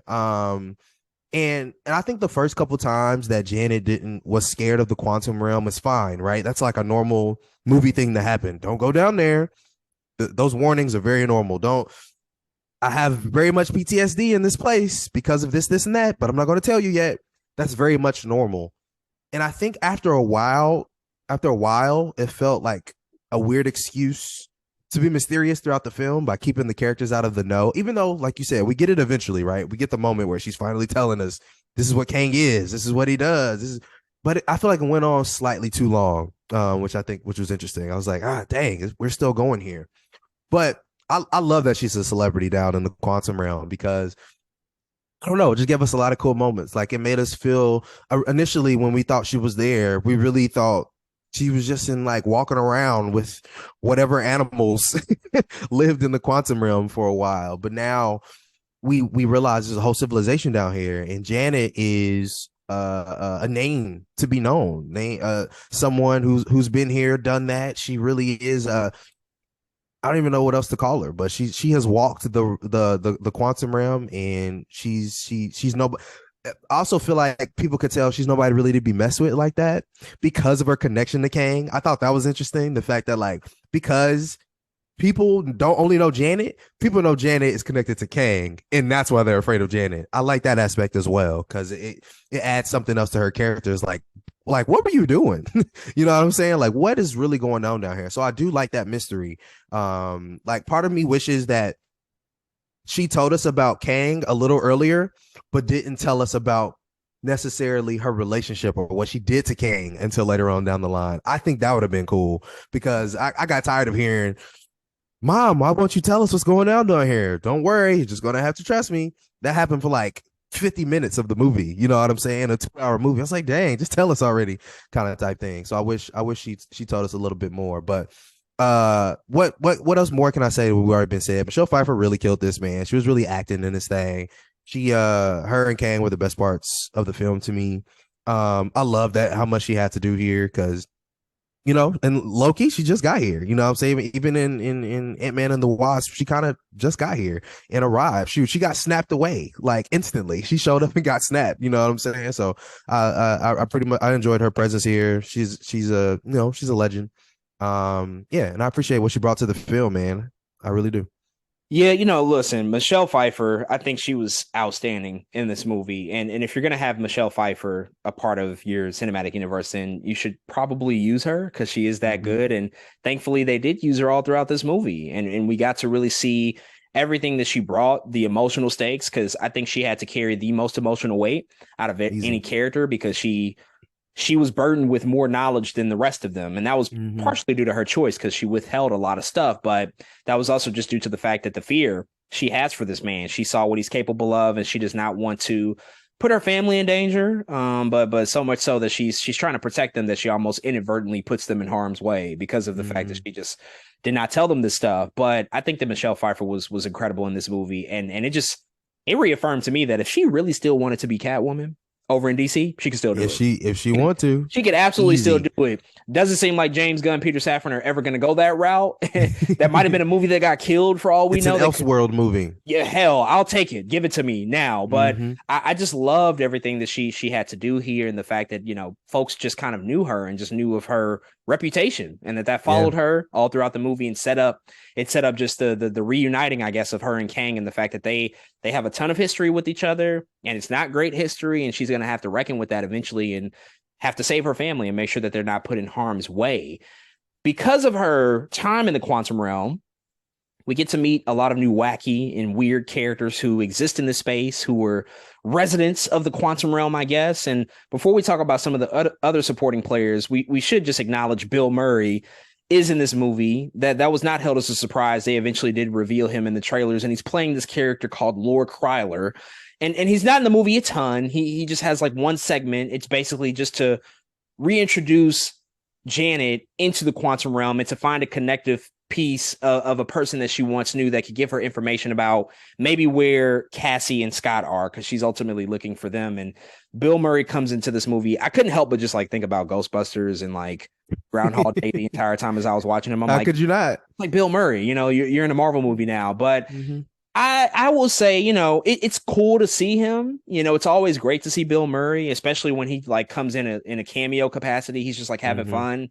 We saw that a lot in the Zombieland movies, but it didn't feel like they used Bill Murray here. It just kind of felt like it could have been anybody. Like, yeah, Bill Murray is like playing an old creepy guy, which he can do extraordinarily well. The banter between him and Hank Pym is like nice, although I'm a little dubious as to whether or not they were ever on set the same day. But I really like the fact that, you could have a Bill Murray here playing that guy, but the comedy was a little lost on me. They didn't lean as much into the Bill Murray comedy and the sensibilities that I wanted to. So I just wonder, like, was he really necessary here? Or could they have found somebody who was a little bit maybe less comedic and played it a little bit more serious as what the character called for in this particular moment? Yeah, I think this is just Marvel being like, man, are we ever going to use Bill Murray anywhere else? Let's get this guy right here, right now. They get him and they book him. But to your point, I'm not sure they even understood how to use Bill Murray in that way. But part of me even thinks that if you get Bill Murray, you figure out how to use him. And I think a little bit more of a capacity, especially to me, that could even been not a larger part of the movie, but you could have added 5 minutes for like Bill Murray to be on a ship with all of them and Hank still signing. Then you really would have known they were in the, they were on set at the same day. And him and Hank were on the ship at the same time going somewhere. And Hank has to keep side eyeing him because he keeps making jokes about his wife and what they used to do back in the day or something. I don't know. They could have gave us a little bit more of that. But yeah, I was like, dang, that's it. I actually expected to see him at least one or two more times. And I was like, we didn't. I don't know. Like this, I also feel like, you know, you kind of talk about maybe they cut some stuff out with Cassie. I'm thinking maybe they cut out some stuff out with Bill Murray as Kryler here, because I don't know. I just don't see if that's the one thing that they had for him. You know, I don't know. I feel like there had to be one other thing that they had him doing, but maybe not. You know, even if it's him selling out Janet in a different way. I don't know. I just thought that we would see him again, and we don't. So yeah, it was definitely a little bit shortchanged. It's a bit of a nothing character that does though have the potential to return at some point because he doesn't die. I mean, we see him like kind of get taken away by that weird creature, but I if you don't actively see somebody die, they're not dead, and so he could come back. But what I was hoping for at least is that he was going to bring the same energy that we saw out of Jeff Goldblum with the Grandmaster in Thor Ragnarok. I wanted something like that where it's like he just changes the whole complexity of this movie. Like the whole DNA of everything we thought we knew was just like weird and different now because the Jeff Goldblum sensibilities, only he can pull that off. And everything he brought to Thor Ragnarok was a lot of himself, his own personality. And I think Bill Murray could have played a similar role. Like nobody could be Bill Murray like Bill Murray, but they don't really lean into that. It's just like another guy who's here to just make it apparent that Janet did something bad. Your family doesn't really know you, which is an important message to communicate. Like, yeah, Janet, your family does not know who you are. Like you spent 30 years doing some crazy shit down here. But if that's all Bill Murray is going to do, then you could have just gotten somebody else to do it. And so I don't know, maybe Bill Murray will be back one day. Not sure. But I'm sure like Peyton Reed just always, like you said, he just had a dream to have Bill Murray in one of his movies and just they asked and he said yes. And that was kind of it. Let's talk about the quantum realm, though, because I think that's just as much of an important piece of this movie as any particular character, because it is such a major facet of everything that we're experiencing here. I think like 90% of this movie takes place in the quantum realm. And because of Janet and her connection, she spends the most time out of anybody. And so I think that's like a natural transition point to just talk about the quantum realm. How did it look to you? Did it work for you from a visual standpoint? How did you feel about the CGI and the effects? Was it as crazy and as imaginative as you predicted and thought that it would be? And also just the fact that this is like a new world in Marvel. We've gone to like a lot of crazy new places lately. We've been to Olympia and we've seen the Shadow Realm and we've seen where Celestials, you know, sort of reside. And there's just all these just crazy corners of the MCU now as they get deeper and deeper into comics mythology. Quantum Realm has been important and it's been referenced a ton, but now is the first time that we are seeing the deep depths of it. How did you feel about how they brought this whole place to life? Yeah, for the most part, man, a lot of that stuff worked for me. I think when you're dealing with something like this, really Ant-Man as a character, right, is all about scope. How small he looks, how big he looks, the way the quantum world looks, I think was very important. I think they accomplished that for the most part. The scope of everything looked really good. Also, for the most part, most of the colors worked for me, because even in the trailer, I think they established a decent look at what the quantum world will look, again, color wise, the way, I don't know, the weird stuff looks in it. I think a lot of that stuff they did decent with. I think I expected a little bit, slightly more pop of color, just because we do know it to be such a weird place. There was a lot of blues and purples, of course, which I expected. For some reason, I expected just a little bit more. But I thought what I got was pretty good, for the most part. I thought it looked fine. I loved all of the weird and wackiness that came with the world. One of my favorite things about it was when they were explaining how there's worlds within the worlds where the ants that Hank had came from a whole nother place than where they existed, or where Janet probably spent a decent amount of time when she first got there looked different than where we are in this film. I like those ideas. Again, even where we find the freedom fighters was a very different look at things. Again, for the most part, man, I think the quantum world in the quantum realm looked fine to me. I'm trying to think if I had any big nitpicks, but I really didn't, man. I thought it was fine. You know, we've criticized Marvel a lot for being a little desaturated, but I think they not change their minds here, but I think they had a little more clear direction of what they wanted it to look like color wise, and that's why we get the result of this film in the ways that it looks. So I don't really have a lot of complaints. The way the quantum realm actually looked, I think it looked fine. Yeah, it mostly worked for me as well. I think that they largely succeeded at creating a civilization that feels like it could exist deep down in the depths of the quantum realm in this place that's just been unexplored and not tapped into. I've seen a lot of Star Wars comparisons with this movie and just like what that world looks like and feels Mm-hmm. like. I do think we should probably pull back on that comparison a bit just because the universe of Star Wars feels, I think, much more lived in than the quantum realm does. Like when you see Star Wars, Mm-hmm. especially those first films, and now that they've gotten back to this aesthetic, there's a tactile nature to everything that we see in Star Wars. This feeling that actually could exist, even though it's supposed to take place in a galaxy far, far away, presumably in the future with this super advanced technology. Nothing about Star Wars ever feels all that fake to me. It actually feels like Mm-hmm. it's very real. And I think much of that was established with George Lucas. He was pulling many inspirations from Dune and from other samurai stories, which are often things that feel much more lived in as well, even though they're going for these sci-fi heady concepts.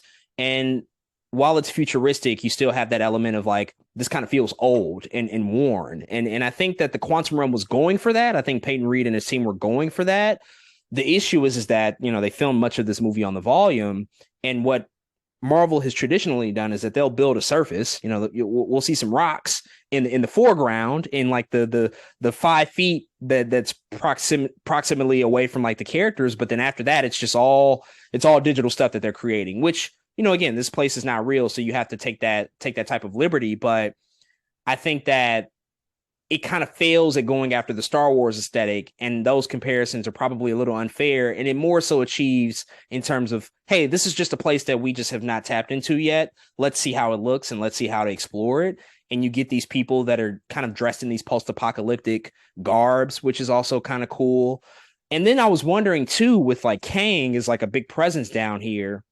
He somehow managed to build like a whole city and a whole civilization. Like he's like the central point of the quantum realm, at least this particular place in which we're at. And I'm just like, how long did it take him to build all this shit? Like, I know he's been down here for a minute, but it was like an entire city that he built with the tower as the Mm-hmm. centerpiece, and it's super advanced. And we know Kang has access to advanced weaponry and tech and all that stuff. But Right. that stuff did look good to me, though. I was just wondering, well, how did he achieve this? I would have loved to Mm-hmm. know, like, well, what did he do to achieve this stuff?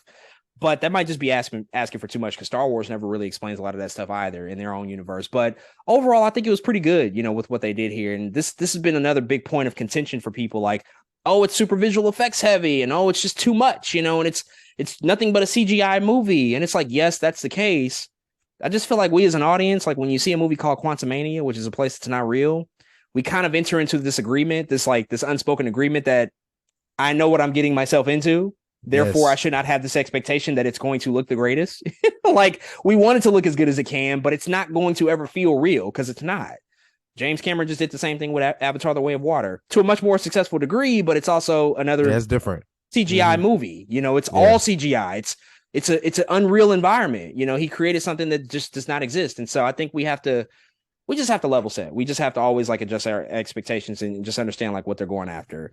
Mm-hmm. But in the quantum realm, there's also a bunch of different types of people that we meet, weird creatures, things that are just like bizarre in ways that we can't explain. But we also get some supporting characters here that I just want to quickly touch on. Most notably in the characters Quaz, Gentura, and Veb, who are respectively played by William Jackson Harper, Katie O'Brien, and David Dasmalchian, who's been in the other Ant-Man movies, but he's now coming back to voice this character. So he's playing a different character, although he has been in the other Ant-Man movies, just not as like who we initially know him as.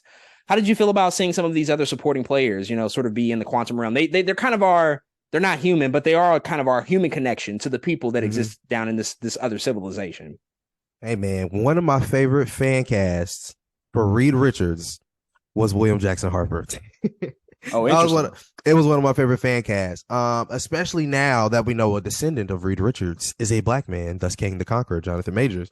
I just thought it would be cool if maybe our version that we get. Of course, we know that John Krasinski in Multiverse of Madness, A Different Earth, was a white man, but I thought it would be cool if the Reed Richards we end up getting would be a black man. William Jackson Harper, I thought was a really cool person who could have played Reed Richards, but it was good seeing him regardless, man. If those who don't know, freaking The Good Place is an amazing show that I've talked about on this podcast. He is one of the main characters, so I love him in that. I think I've talked about him in other things too, but he's just always a joy. It's funny because low-key, he is one of those people that kind of plays like the same character. He's like a nerdy black dude with a little bit of swag, but like, and that's exactly what we get here too. But I thought it was funny the fact that he could read minds. That really, all of these characters brought some kind of comedy or a light to the movie. So again, it was good seeing him. Katie O'Brien as Jentora is interesting, man. I agree with Cassie. She's pretty badass. It was really cool seeing her in this movie, dude. And I'm really hoping that's not the last time we see Jentora, man, because she does have some comic book stuff with the Hulk and stuff. So who knows what happens? But I thought Katie O'Brien did an exceptional job as Jentora. She came in and I think she played the role really well, very believable. So yeah, I appreciate everything she did there. David Dastmalchian as Beb was hilarious. Too funny, bro. I just know every time he was on screen, I was laughing. It was either because he said something funny and ridiculous talking about his holes, or it was me and you laughing at how silly he looks when he is running, bro. Oh my God. It is so funny, dog. The way they make him look when he runs is 10 out of 10. I don't know what it is. It just looks so stupid, man.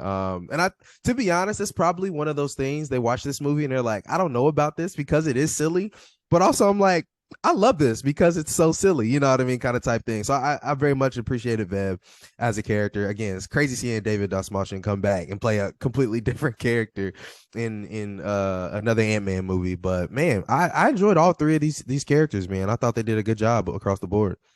Yeah, Katie O'Brien, I mean, she looks phenomenal. She is shredded and just looks, her body is crazy. And she's just like so built and such a presence in this movie. And so when I first saw her, I was like, damn, like, yo, this is somebody not to fuck with. And so I absolutely hope we can see her again as Jentora. I really loved just what she brought because, you know, in particular, her and Quaz, played by William Jackson Harper, they are kind of the boots on the ground that we can mostly associate with in terms of the people that have been affected by the presence of Kang down in this world. And the Star Wars comparisons don't just stop at the visual nature of the movie, but also just the fact that there is somewhat of a resistance to this overlord of this place. You know, a lot of comparisons can be drawn to Vader. You know, I don't think it's successful, but that's, I feel like, what they were going after.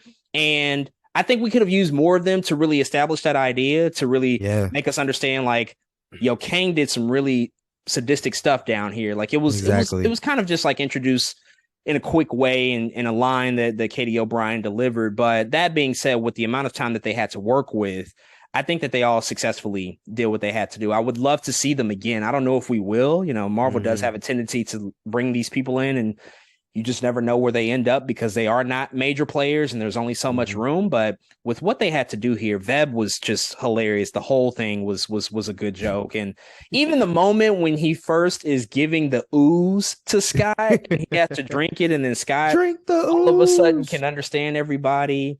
And you see Quaz coming in, he's like, yeah, they have 7 holes. And Scott is like processing and counting in his head, like, do I have 7 holes? And then he realizes like, counting 1, 2, 3, 4, 5, 6. That was a really good moment. So they definitely brought, I think, a much needed levity to a film that does not have a ton of levity to it. But when they're on screen, you know, they definitely have a presence, and their presence is felt. So I enjoyed them for the most part.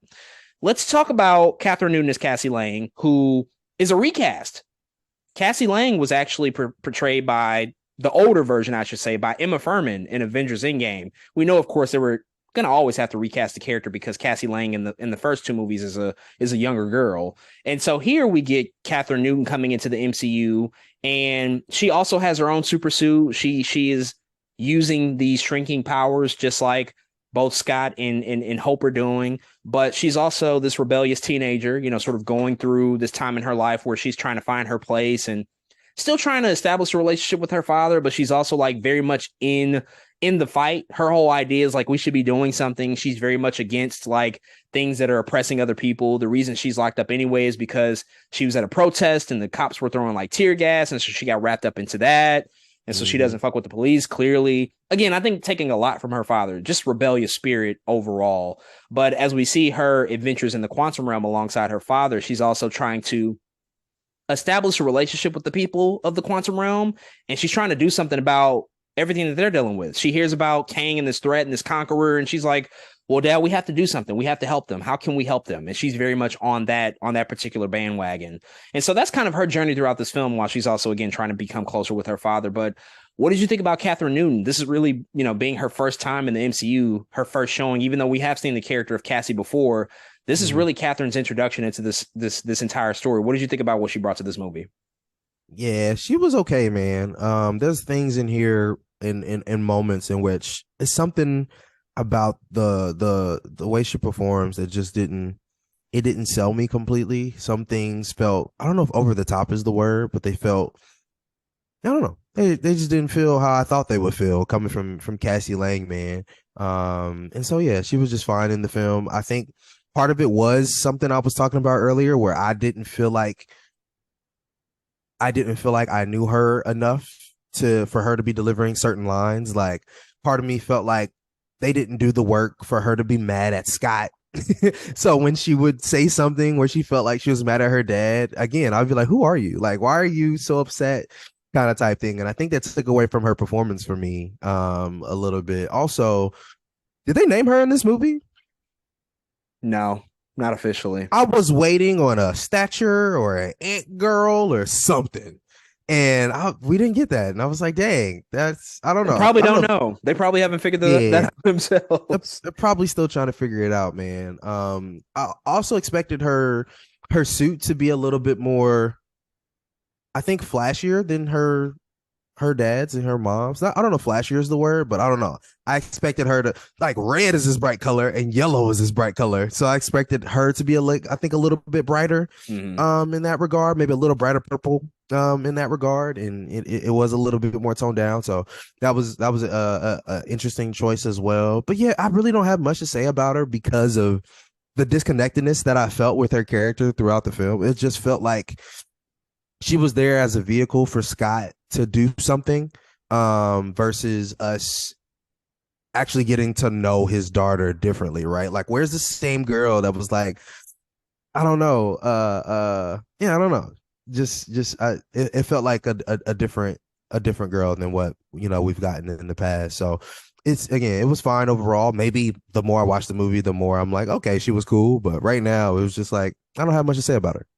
Yeah, I'll start and say, before I get to Catherine Newton, kind of a tough break for Emma Furman to get recast in this particular role. I don't know what her expectations were, but when she found out she was going to be in Avengers Endgame, I would suspect she probably thought that would then curtail into doing this more and being a part of more movies, because she knew, like, oh, this person eventually becomes a hero themselves and there might be a big future here. And so, right. I mean, Hollywood is Hollywood. This stuff happens, but it is kind of a tough break for her that she was not able to return. And so Catherine Newton coming in here, again, I don't know the reasoning as to why Marvel wanted to go this direction. I assume they wanted somebody a little bit more notable and maybe somebody with a little bit more pedigree, who's done a little bit more work. But I just got to be real that Catherine Newton didn't work for me in this movie pretty much at all. And that's not to say she's not a good actress, because I think that she is. I think that she has talent, but for what this role called for and for what she delivered, just felt disconnected to me, because all throughout the time that I was watching her, I felt like she was mostly just exhibiting one emotion all throughout, and it was just excitement. Just excitement. That she can do well. She can convey excitement pretty well. But any other emotion where she has to be afraid or sad or curious or wondering or processing, I never saw any of that out of the facial expressions from Catherine Newton. I felt like it was just really, really rote in just one track, and just, you kind of got what you got out of her, and it wasn't really much range there. And so her character just didn't do all that much for me. I mean, you feel her presence. She's always there in most of the frames, and Kang comes in and he uses her as a tool to get to Scott, of course, and he's able to leverage her in that way. But, she's just kind of along for the ride and just becomes another ant person. She joins the ant family, and she's able to contribute something to the end battle, and becomes a giant version herself. But it just wasn't a ton of stuff there that I really found to be all that intriguing about her character, which is unfortunate. You would hope that somebody stepping into that role who presumably is going to have a big future in the rest of these movies can give you a little bit more, and I just don't felt that she really delivered that.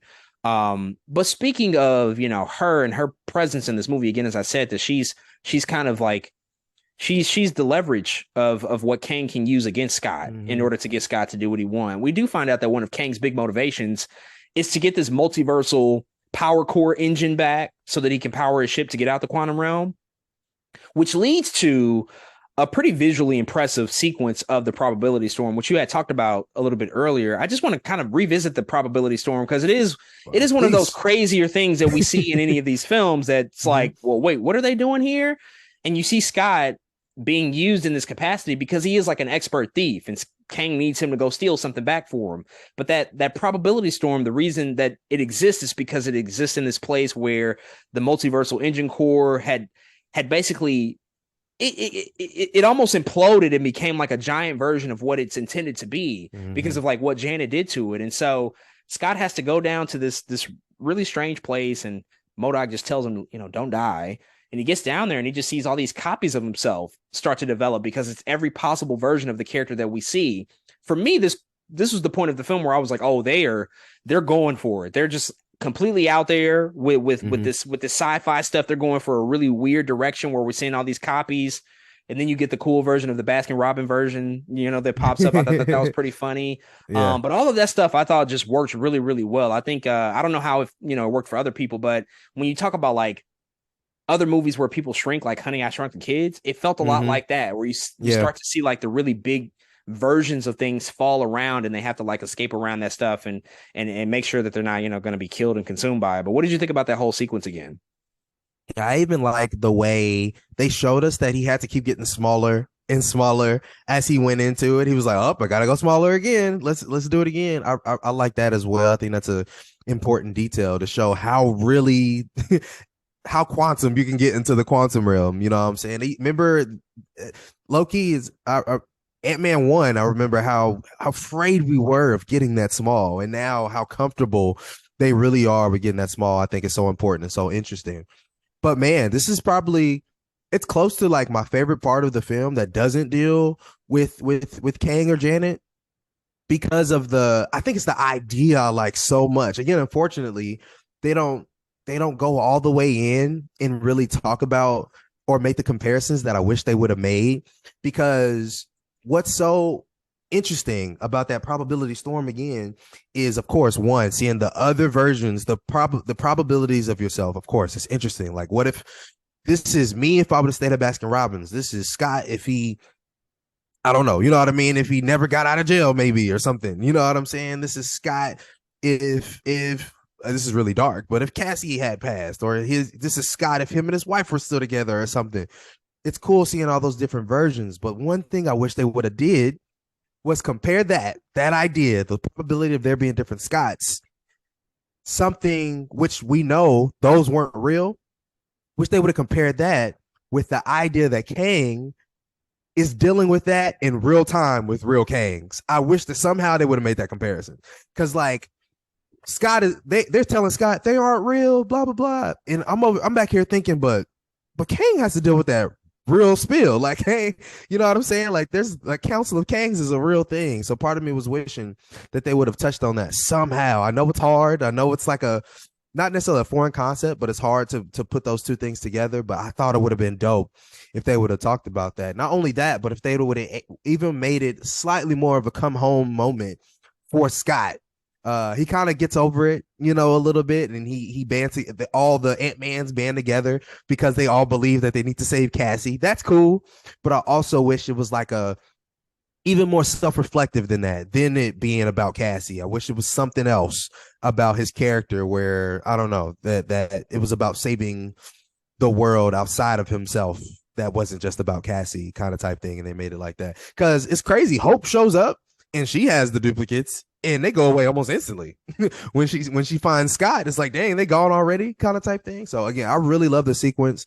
It's something about the idea of it I really like that I wish they would have harped on a little bit more. Because to me, if you make a swing like that, I thought, of course, it's cool, but I also thought it was deep. It could be deep if you spend some time there.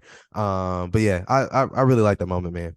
Well, I think it's successful to me as with all the action scenes in this movie, and this is baseline expectation. This is how all action set pieces should be. They should be character driven. It shouldn't just be action for the sake of action. They should actually inform what's happening with the characters. Do they advance the story? Do they take us to a new place? Does it complete the arc or further get us closer to completing the arc? And I feel like that this sequence did do that for the most part. I agree. It could have used probably something a little bit more poignant to really drive home the point. Again, because Cassie just doesn't get she just doesn't get the moment there to see the change and the evolution. Like, can Cassie like acknowledge like, yeah, Dad, like, wow, I see that you're willing to go there, to go that extra mile. I was ridiculing you earlier for not doing anything, and we don't really get that. They just kind of embrace, So I do think that maybe a line of dialogue, it could be as simple as a line. We don't need 5 minutes of this stuff. It could be as simple as a line to just really nail home that point. But the visual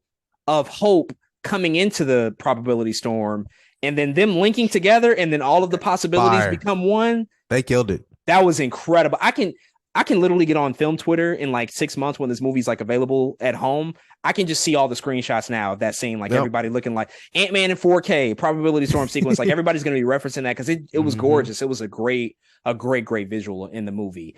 Let's move on and talk about, again, another controversial point of this movie, which is Corey Stoll returning as Darren Cross, but in a very, very different form and fashion because Darren Cross is pretty much no more.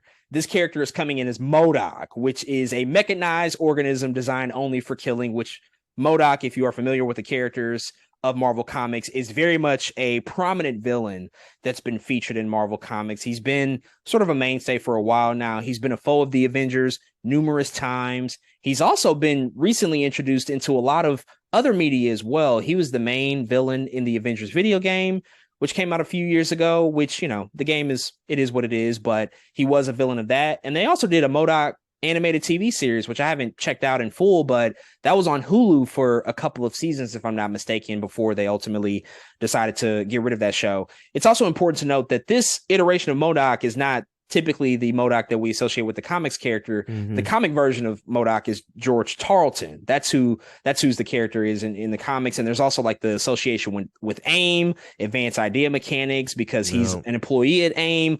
All of that stuff is kind of stripped away for this version of M.O.D.O.K because they specifically leaned into Darren Cross coming back somehow from the dead, presumably from the first Ant-Man movie, because he was formerly Yellow Jacket. And we saw at the end of that movie, he was shrunken to like subatomic size, and we just presumed he was dead. But he found his way in the quantum realm. Kang found him, rebuilt him back to size, and gave him this new impressive armor. But also his head was enlarged to a ridiculous proportion and a ridiculous size. And so he just looks crazy as hell.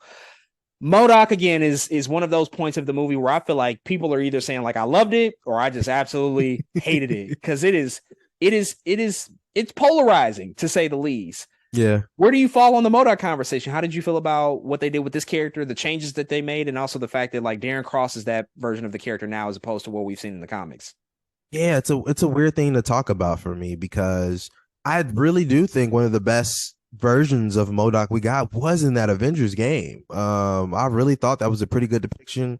It was Tarleton, it was AIM. You feel like he had a motive. I don't know. Yeah, I thought they did pretty good with him in that game. So it was really weird coming into this, seeing this version of M.O.D.O.K and having to take that in as how completely different they are as characters. Another thing that went through my mind was I actually thought they were saving M.O.D.O.K for one of the TV show villains, and seeing him here, not disappointed in the fact or what they did to him here, but I was a little disappointed in that he won't be a big bad in something else, I think is what that took away from me a little bit. I was like, dang, that's kind of I don't know. It was a little sad to me. It's a little bit of a missed opportunity. I can imagine if M.O.D.O.K was the villain of Riri at some point, you know what I mean? Or if he was the villain of, I don't know, just somebody else in a TV show. I was looking forward to that. So that was a little bit disappointing on that side. On the bright side, I absolutely love that they took this swing. I love they swung here. They swung for the fences with this M.O.D.O.K boy. And it is funny at the end of the day. There's a lot of it is funny. He really is just this big old head. Like when you talk about the translation from comic book or even video game, like I'm saying, a video game to the big screen, I could never imagine what M.O.D.O.K was supposed to look like in live action. But now that this is the way that they decided to portray him, I thought, again, as comedic relief, I thought it was funny. So it's hard for me to really pinpoint how I feel. You say there's a lot of people that love it or hate it. I'm kind of in the middle. I really am. It's one of those things that feel bittersweet to me because I don't even necessarily feel like he was completely needed either. You know what I mean? I don't even necessarily feel like he had to do anything in this film. Part of me feels like he also was here to just show that King can make a being this powerful. He was known as the Hunter, I think is what they called him at first, which I thought was cool. I think they were showing that Kang's technology is, from what the fans know as AIM, that Kang's technology surpassed that. Because I actually I like the mask that M.O.D.O.K had on, like that bronzy, whatever metallic mask that he has over his real face. I thought that was a cool looking mask. But yeah, they didn't have to do that, but they decided to. I think partially to gauge and to listen to exactly what we're doing right now. I'm like, how did they feel about the swing that we took with M.O.D.O.K? Did they like it? Did they not like it?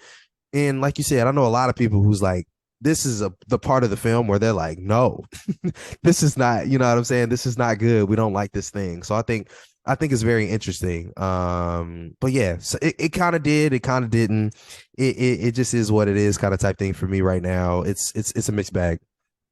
As it pertains to M.O.D.O.K, I've never been a fan of the character. I don't really care about M.O.D.O.K, not a villain I particularly care for. When he was in the game, I agree it was probably one of the better interpretations of him because of how much story that they gave the Tarleton character. But I still played that Avengers game like, really? We did M.O.D.O.K for an Avengers game? Like, y'all have an Avengers game on your hands and you chose M.O.D.O.K?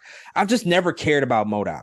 And so when he was in this movie and we knew he was coming and they presented him the way that they did, they made the changes that they did, I was perfectly fine with it. I was totally on board because I'm like, listen, if it makes more sense to the stories of what Ant-Man has been up until this point, you want to make it more personal to the character and bring back Darren Cross because he already has that relationship with Scott, great, go for it. I thought that absolutely worked. The look of the character is goofy as hell. And the reality is there's no way you can make a character like M.O.D.O.K look realistic or believable at all. There's just there's no way. It looks crazy. It's an ridiculously enlarged head. He actually, and I'm not the one to invent this is not an original idea, but what everybody on the internet has been saying is like he looks like whatever that George Lopez creature was from Shark Boy and Lava Girl. That's literally what I thought of. Yes, it's the same exact thing. I mean, same look, thing. The Robert Rodriguez Spy Kids 3 Shark Boy Lava Girl comparisons don't stop there. There's a lot that can be drawn to those particular movies, but he does look like that. He looks ridiculous, but you know, you can't, like, what do you expect out of that? It's a giant face. And every time I saw his face, it cracked me up. It was really, really funny to see because just of how silly it overall looks. The only thing that I wish that they could have done that maybe could have made it a little bit more real or lived in, and they did do this in the Avengers video game, I just wish that they could have given him more of a decrepit look. Like he was deteriorating, like his skin could have been deteriorating. They did that in a lot of the video game. Like you can maybe see the scales or the veins in his face or just something to make scarier. It a little bit scarier. It was literally just like a smooth face. And we were in all sorts of uncanny valley so ugly. I love him. Yeah, it was just like, he has a 5 o'clock shadow, coming in as his beard. It was Corey Stoll. It was definitely Corey Stoll. And I'm just like, okay. But I never took him serious, and I don't think the point was to ever take him serious. Oh, definitely not. Even the character of M.O.D.O.K is, I mean, he's kind of a loser character in certain interpretations. Like he's meant to be the butt of a joke just because of his appearance, right? And so I think that they leaned all the way into that. I think he had a couple of great moments, especially at the end, right before he died. He's telling Scott, like, I always considered you a brother, and Scott's like, what? That was funny. How? And then he says, at least I died an Avenger, and everybody's like, nah. That's not it, bro. But we'll let you have that before you pass. How does he know about the Avengers? Well, he was on Earth, when he was facing off against Scott. They were definitely a thing at that point. Okay. So I think he would have just, probably remembered from there. Also too, he was technically in the chamber when Scott was talking about when he first met Kang, and Scott was like, well, I'm an Avenger, and I called the other Avengers. He was in there. Yeah, he did reference him there, and he got, and Kang has killed Avengers, so that's also a thing. Also true. So who knows what information he could have imparted there. But look, yeah, I think your mileage will definitely vary on this character, because it is just, it's absurd. It's an absurd character. And I'm also wondering, like, because you raised a good point about what the potential of him could have been, maybe in another TV series, because he's not an Avengers level threat, but a TV series villain is something that I think could have been done decently. But I'm wondering, like, some of these villains, I often wonder, like, does Marvel perceive them as like legit threats? Like, do they really care about Taskmaster? Because what they did with Taskmaster was like low-key disrespectful. And a part of me is like, we'll just throw them in here. They'll be a good foil for that one movie or for that one episode of TV, but they're not really going to be a thing. And I think some of that same thinking might have been applied here, or perhaps they thought that it was something that was really worthwhile exploring, because again, what Darren does have that Tarleton, somebody we don't know in this universe, does not have, is a connection to Scott. And so they probably thought like there's potential here, but they did kill him. So it's like, will there ever be another M.O.D.O.K? Maybe. There are multiple M.O.D.O.Ks in the comics, so we could still get Tarleton at one point in time. Maybe we'll have to see. But overall, I thought it was completely fine, and it was good comedy. Last but not least, on the character side, is of course the legend himself, Michael Douglas, is Hank Pym coming back here. Again, supporting player in the movie, doesn't have a ton to do, but does indeed introduce this super advanced society of ants, which become increasingly important by the end of the movie. That was like his one major contribution, but he had to, of course, always be here just because of his presence all throughout this franchise up until this point, and the fact that he is the original Ant-Man. As they have alluded to, there have been multiple flashbacks in previous projects. They did a lot of stuff with the character in What If, which I actually really liked how they explored the character of Hank Pym in that particular series. But I got to say, Michael Douglas, although he didn't have a ton to do, I always enjoy seeing him. He's low-key one of my favorite actors, if I'm being honest. He's just been in so many movies that I enjoy.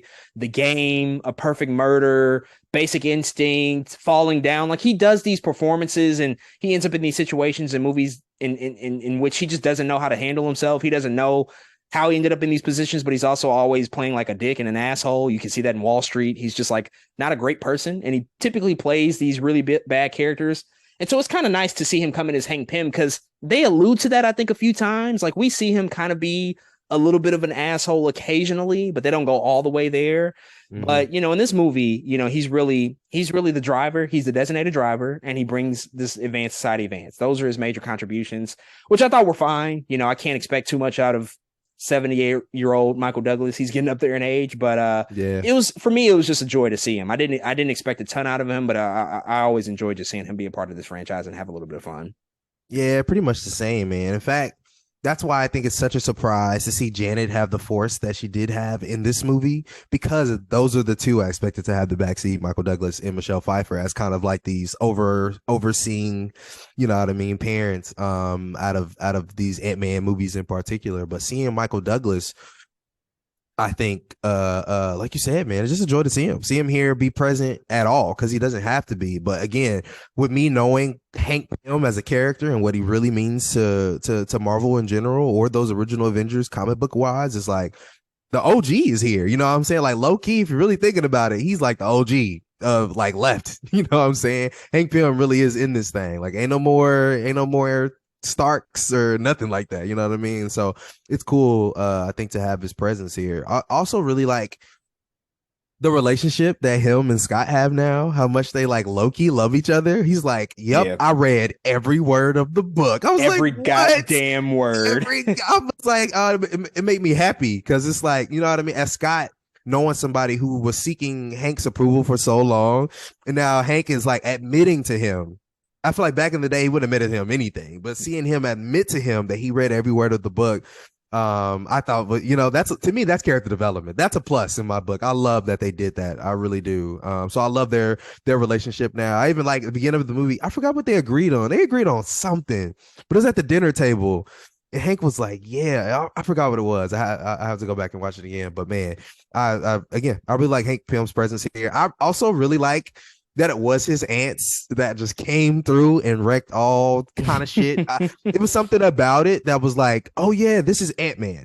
You know what I'm saying? Like, it was something, it was like a I don't know. It made everybody remember, like, yeah, this is Ant-Man. Where the goddamn ants? And it was the ants in the end who ended up conquering the day. So yeah, man, I really like all that stuff. The socialist ants that they Socialist. that they decided to bring in here. That when he said socialism, I was like, wait, what are we doing now? And they backed off that pedal for a second, which was, it was funny though. It was a good moment. But yeah, I agree, man.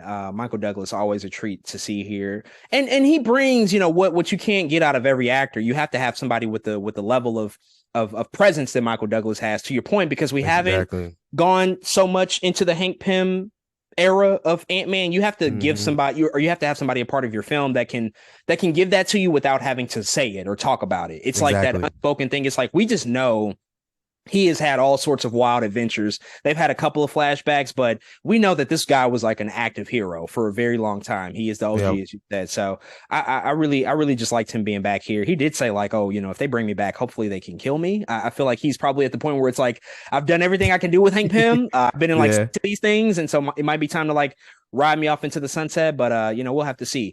Quickly though, I do want to talk, because I want to get to the final action set piece, the last act. There were a number of actors in previous Ant-Man movies that are not in this movie. And I think that that's been a big point of conversation too, as it relates to whether or not people like or dislike this film, because we do not get Michael Pena back as Luis in this movie. Yeah. We don't see T.I. back. David Dastmalchian, he's back here, but he's not playing Kurt. He's obviously voicing Deb. Even like Randall Park coming back as Agent Blue. He's in the movie, but he doesn't have a speaking role, right? It's like 5 seconds. It's like 5 seconds. We barely see him. Did that bother you that we didn't get that usual crew of people that brought in a lot of the comedic elements in the past Ant-Man movies? Did that bother you that they weren't present here? I think it was a different dynamic, but I'm not sure that it bothered me because I just had the expectation. This was Quantumania. You know what I'm saying? I came into this movie, Ant-Man versus Kang. What's good? You know what I mean? That's the expectation I came in with. I never expected T.I. to be in the quantum realm. You know what I'm saying? That's just not a thing that I envisioned, I think, in my head. Of course, there is a different presence, I think, in Michael Pena, who has been consistent throughout these films, and I think it is interesting by the end where you're like, dang, where is this guy and what is he doing? But I don't think I expected him to be here. In fact, kind of similar to something you said earlier, I think that just gives him even more reason to come back later on down the line, right? Where the opening of the next Ant-Man movie is Michael Pena doing a 5-minute story about how Scott and the family went into the Quantumverse and found Kang the Conqueror. Like, I just see that happening, you know what I mean? And so I feel like they'll come back where they need to. And I feel like even the fact that David Dastmalchian came back as Veb was a hint, was like not a hint, but a call back to that. We're like, the characters aren't in the movie this time, but you might see them later on. You know what I mean? At least somebody was present somewhere out of that small cast. So yeah, I think they'll come back. Yeah, I agree. Marvel has been really good about circling back to characters. Like if they miss a movie or miss a couple of projects, like finding a place for them, because as you said, sometimes there's just not a role for them in this particular story. Like the quantum realm, 90% of this movie is down there. Why would they be down there? It doesn't make any sense. Could you have, maybe shoehorned them in perhaps, but people still would have been upset because it's like, oh, I wanted to see more Michael Pena, and he was only there for like the recap. And it's like, it would have been great, but did he have anything substantial to do? And so I think it's not the last that we've seen of them. They'll definitely be back. They just have to find something that's suitable for them, that makes sense. I do want to speak about the final act and the final battle, because what I did not anticipate coming into this movie necessarily is how bonkers the final act would get. Like, there was a lot going on with this final battle. I mean, it simultaneously felt like Star Wars and Andor, but then also like a little bit of Aquaman at the same time. When we talk about like crazy final battles in superhero movies, like there was a ton going on as they tried to essentially create a siege of the tower that Kang was residing in the quantum realm. All the freedom fighters had united. You get this voice message, this towering voice message from Cassie Lang saying, rise up and resist and fight back. And they're fearful and scared now. That's what felt like Andor to me. Like when we just talked about that show, like the end, for sure. The resistance, fight back, do what you need to do to take over this place. And then you get all the ants that Hank Pym brought in. You got flying ships. You got Veb, running around crazy. You got Giant Man. You got Cassie blowing up to this ridiculous size. There was just visually so much happening. And I just, again, I didn't expect it, but I loved it. I love that they just like went for it because we haven't seen that level of scale and spectacle in an Ant-Man movie. And I know for some people it's like, oh my God, there is so much CGI in this movie right now. There's too much to keep up with. It feels crazy. But for me, I gotta say that this part was like really enjoyable, and I thought it was a really strong way to sort of end off this, this sort of final sequence in the quantum realm. Yeah, I think it was enjoyable, but for me, I think I was still hoping that it went another way. Because it was another one of those win by numbers end of the movie MCU things. I was hoping we would get slightly something else, especially we did get another numbers final act in Black Panther. We got a numbers final act in, I don't know, Shang-Chi was like another, final act with numbers. I was just hoping that they would change it a little bit. Again, I did still enjoy it at the end of the day, but I was hoping for something different. But maybe that's to still hold on to for the future, man. But yeah, I love the scale of it as well. I actually liked when Cassie got big and Scott looked at him and was like, "You're big too." I like that. I thought that was adorable. Actually, it wasn't a moment. Again, I'm not sure we earned, but it felt better than some of the other moments. I was like, okay, that's cool. That's dope.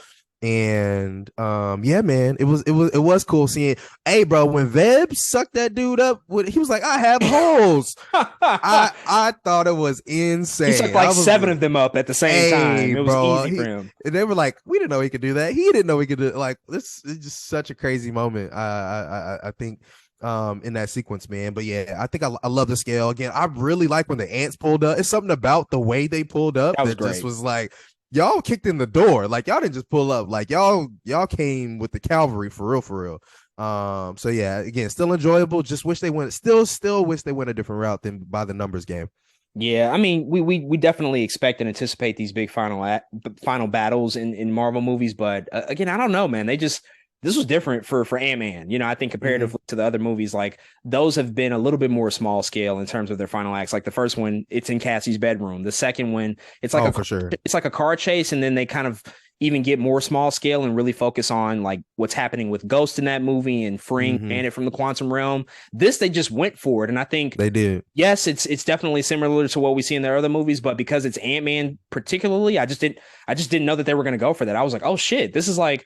Ant-Man it can feel big if they really wanted to. They can really add in all the resources that they want to. And I just love, a resistance, trying to overtake something and fight back. And you can kind of see Kang start to crumble a little bit and become a little bit fearful. We should address just that final moment between him and Scott Lang. Like they have a fist fight because after the ants just kind of wreck Kang, and take him away, his suit is kind of depowered now. He doesn't have the same power. So it just becomes a fist fight, which, as I was thinking about the power set with Kang and just wondering, like, well, what exactly are his powers? Hey, he was deleting people, boy. Immediately, yes, he was. He absolutely was. Like with the beams and shit, it was just like, oh, they're out of existence. But then to see, like, oh, well, wait, he can just whoop somebody's ass. He can fight. He don't necessarily need powers. He can just, like, let's go to blows and like let's see what happens.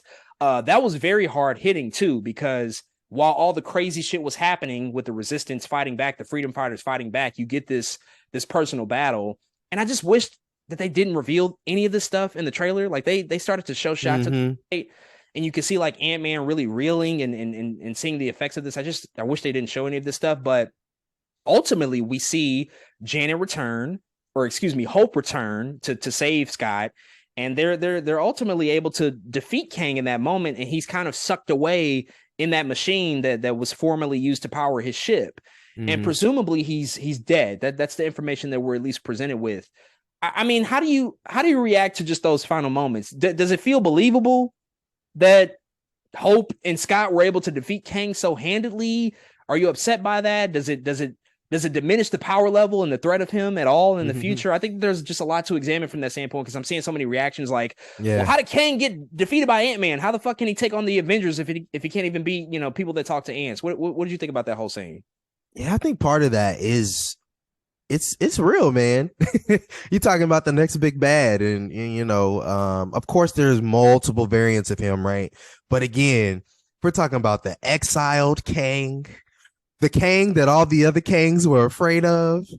I'm just expecting just a slight better performance out of him. Again, of course, we've seen him deleting people a couple seconds before this.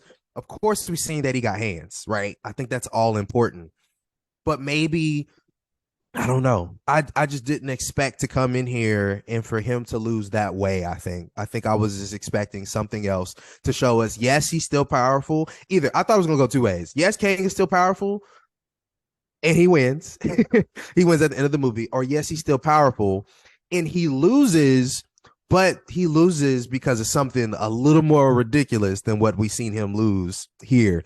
Because really, he just got the hands and he got put back in the little electrical thing that was happening. You know what I mean? And I was just like, dang, that's how he goes out. That's how the guy that got shunned by all the other Kanes goes out. And so I do have a little bit of reservations there about how he went out, man. I just thought, yeah, I don't know. I expected more of him in the end. But I think overall, I really like those sequences though. I really like him and Ant-Man going blow for blow. I thought that was dope. That, like you said, that was something I seen in the trailer that I kind of wish I didn't. Because one, I didn't think that was the end of the movie. Like when you're watching the trailer, oh yeah, I thought he was whooping his ass 30 minutes in. You know what I'm saying? Like I'm like, dang, I was hoping we was gonna be there early. And it's the end of the film. It's like, dang, that's the ending. Another thing about that, of course, I already talked about Hope pulling up. It's like, dang, you ain't been in the whole movie. This is where he decide to come alive and to help old boy. I just didn't feel like we earned that moment. So maybe that took away from it a little bit too. Like maybe if I felt like Hope should be there, then I would have felt like Kang really lost or something. But it's something about that. I was like, dang, Hope ain't really been here, and then she helped whoop your ass too, kind of type thing, and that's how it happened. So I don't know, man. That the movie is also a mixed bag for me because I like some of the things I was seeing out of Kang in particular when it comes to being a threat. I just don't think I like the way that threat was ended completely. And so yeah, I think that's something I have to sit with for a little bit. It's also one of those things where it's like, how else do you kill this particular Kang and rile up the council? You know what I mean? How do you kill this Kang and rile up the council? Not only that, but how do you kill this Kang by the hands of Ant-Man and Wasp and it not be by technology? You know what I'm saying? So yeah, I don't know. I just wish they did it a different way, but I like the decent amount of stuff I was seeing. Yeah, you know, him dying, quote unquote, in the way that he did, it was a little anticlimactic because my initial thoughts coming into this movie was this is going to be a big L across the board, and that's going to set up what happens next. Same page. Yep. I think you could reasonably say that might still be the case, depending on how you look at it with the post-credit scenes, but it was a little anticlimactic to see him go out that way. On the other hand, one could say that, like many have done with Ant-Man, the character, he underestimated him and therefore was caught off guard and by surprise. One could reasonably say something of that nature because there is that moment when he's on the platform and he is like wiping people out of existence where he looks at him. He's like, you talk to ants. I'm the conqueror. I'm Kang. Like how many people you think I've done this before with? Like, this ain't new to me. He literally said, this ain't new to me.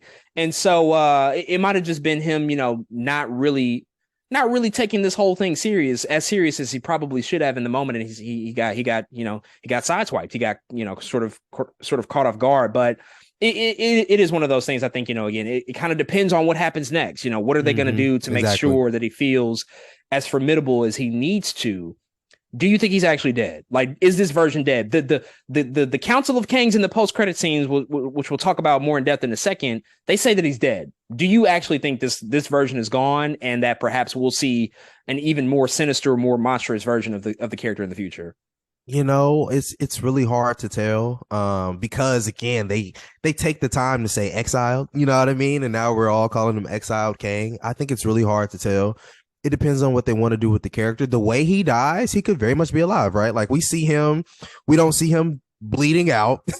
We see him go into some technology, you know, kind of type thing, which he's Kang the Conqueror, a man of technology. I'm sure he could find his way out of that if he had to. So I think it depends on what they want to do with the story in particular. Do they want to make it about this one Kang versus all the other Kangs, right? That could be a thing. Or like you said, we'll talk about the council in a second, or is it about the council versus the Avengers? You know what I'm saying? It really is it depends on the story they're trying to tell. I really don't know.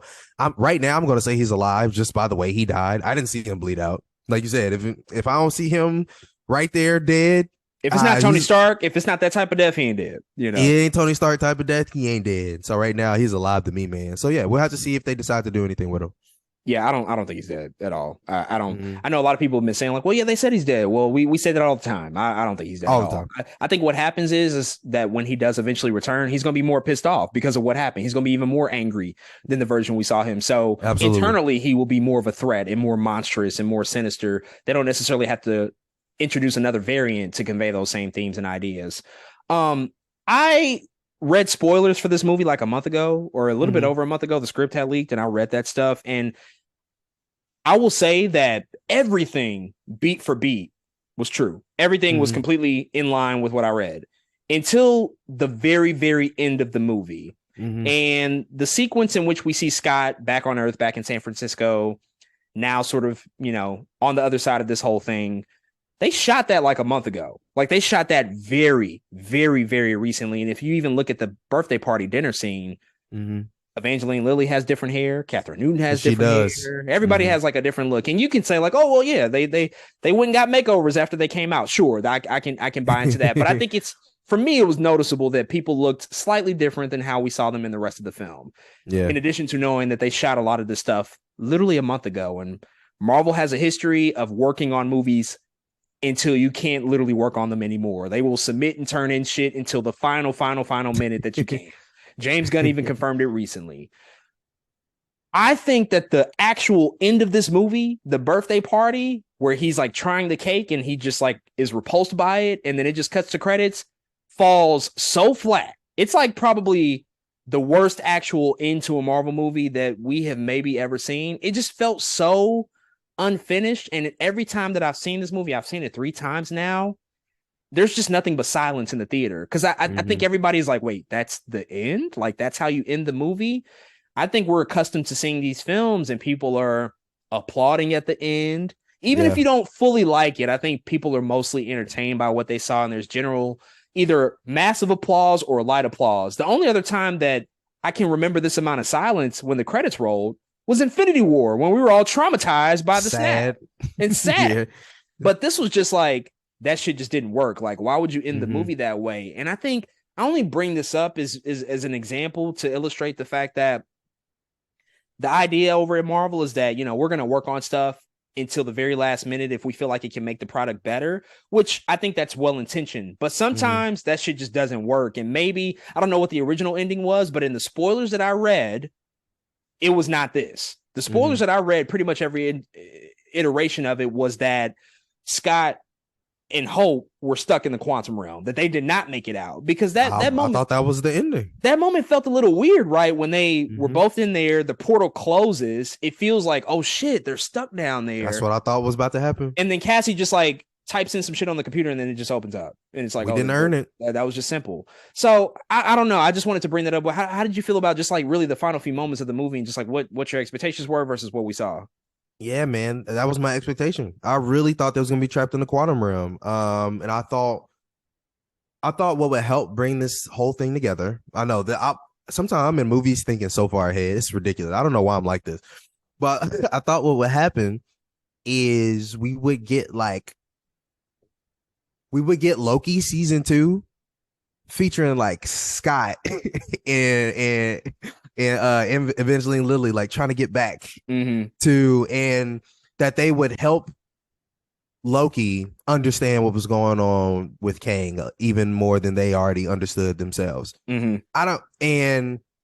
because when you see the portal close, I'm like, she just I think that's what I also mean by like this movie. I just thought it'd be more stakes, man. I just really did. I thought I was coming into this. I knew Kang was a thing. I was like, dang, they're going to lose. They lose in such a different way than I expected them to lose. And I think, you know, looking for just the future of where these characters are going to go, I expected that portal to stay closed. I really did. I thought they were going to do, because to me, it's going to sound, this is not me bashing the movie, but I thought it was going to do some cool shit. And that's cool to me. Like, this would be, I think, bro, low key, if that's the ending, this would be a very different podcast.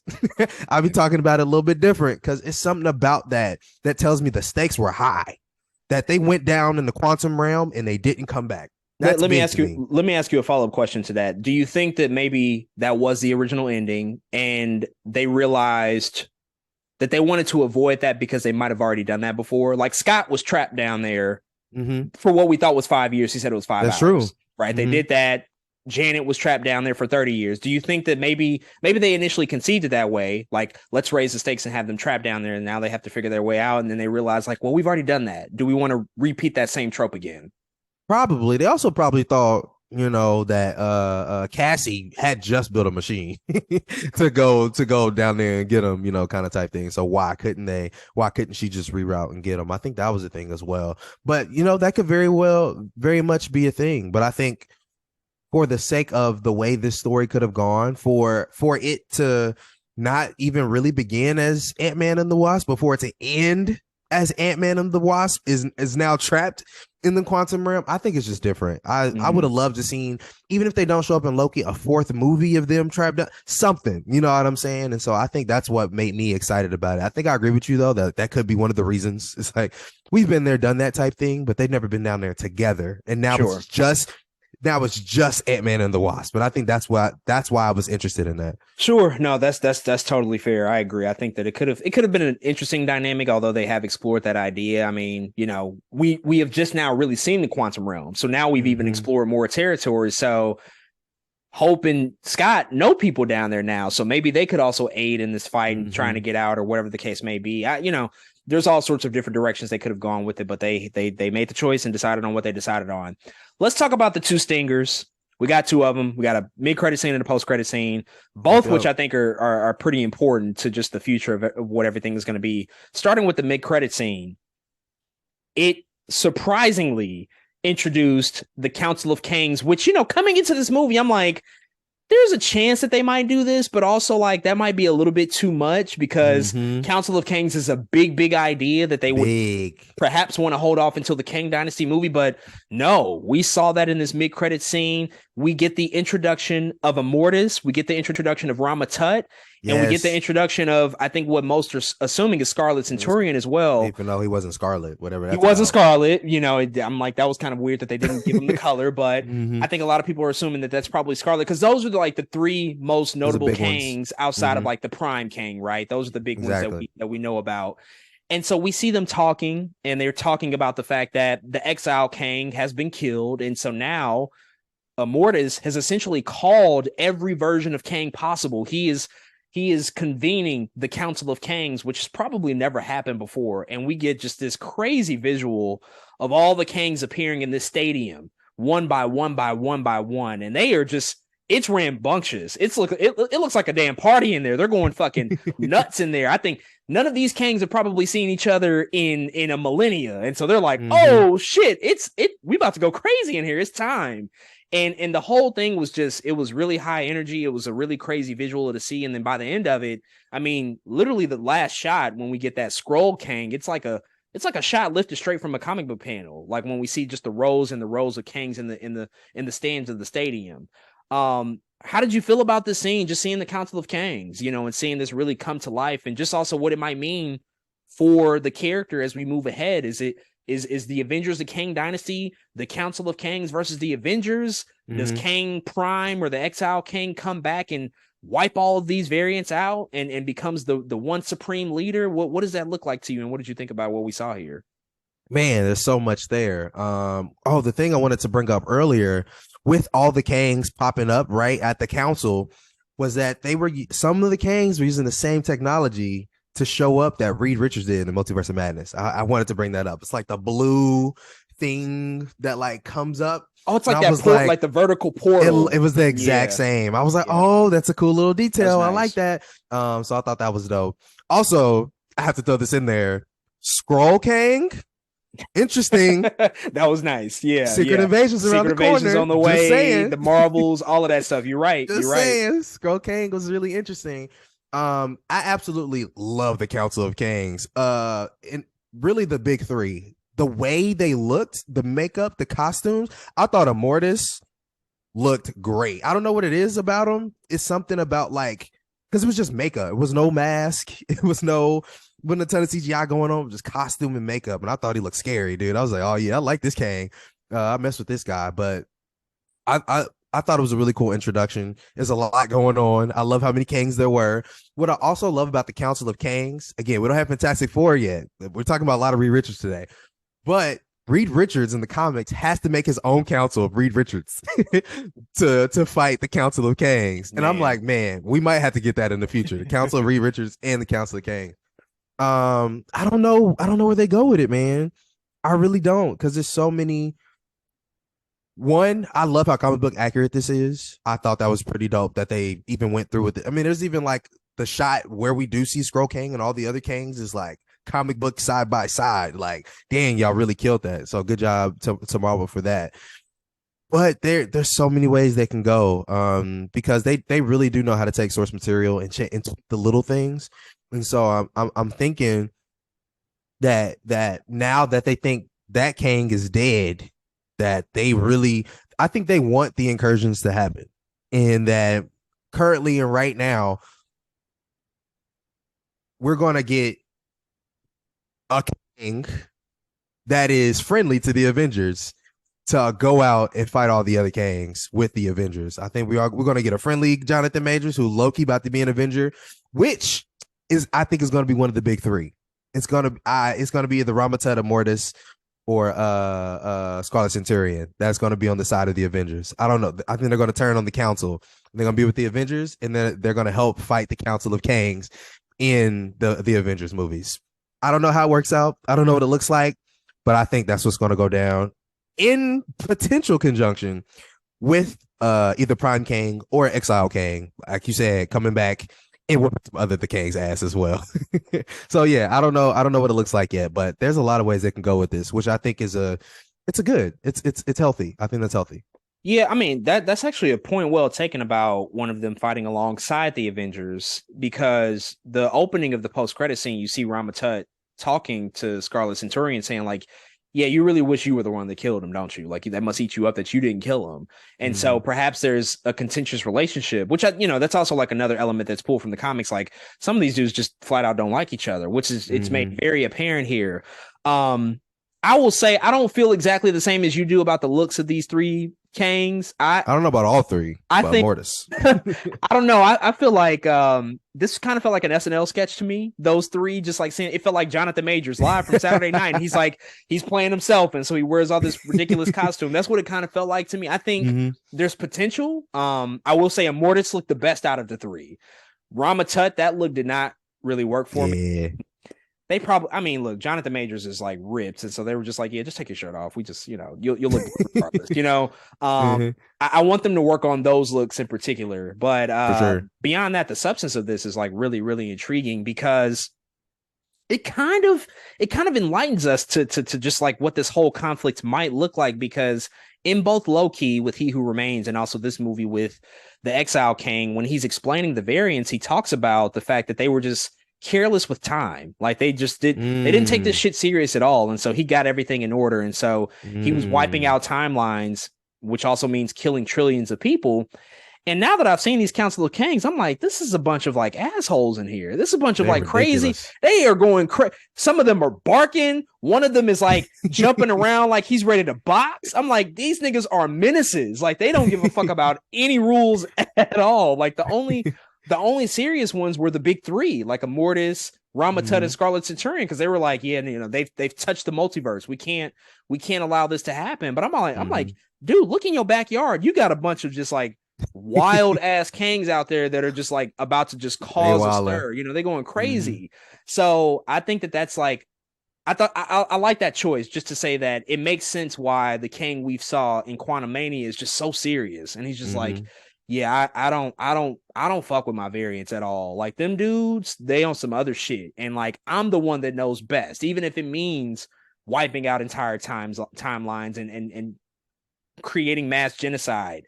I got to get rid of those guys, because they are not the proper ones to be owning time. They shouldn't have that responsibility. And so it could be this really interesting philosophical battle between them. Now, how they bring the Avengers into that, I don't know, because right now I'm more interested in Kang versus Kang and what that looks like. Same. How the Avengers become like a primary force or antagonist to that whole conflict. We'll have to see what that all looks like. The second stinger that we got was the post-credit scene, which feels like it was lifted directly from Loki season 2. I think we're going to see the scene play exactly how it will in Loki season 2 whenever we do get that series, presumably this summer. And essentially it introduces us to Victor Timely, another Kang variant. He's performing what looks like a magic show with a contraption that I assume is probably like a time machine that he's invented. And in the audience, we see both Loki and Mobius, played by Owen Wilson, come back here and basically, Loki's like, oh, that's him. That's the guy. And Mobius is like, I thought you said he would be more scary than this. He doesn't look like a scary guy at all, right? He's just performing a show. And Loki's like, no, he's absolutely terrifying. And that's all we see. Just a quick small tease, and then it, cuts to black, and we do get the title screen at the end that says Kang will return. I said coming into this movie that we would have some sort of Loki connection. I just couldn't see a world in which that was not the case. Had to, because He Who Remains was introduced, and by the end of Loki, it seemed like some other iteration of Kang had taken over the TVA. This absolutely points to what we'll perhaps see in season 2. What did you think about this, and where do you think that this might lead us into the next season of Loki? Man, I was just happy to see it, first and foremost. I also love the idea of starting Loki, the TV show, in the 1920s or wherever we were, right? 1800s, 1800s to 1920s, I think, was at least the ballpark range of where we were there, man. But it could mean so much, man. Like, I loved how it raised the right questions.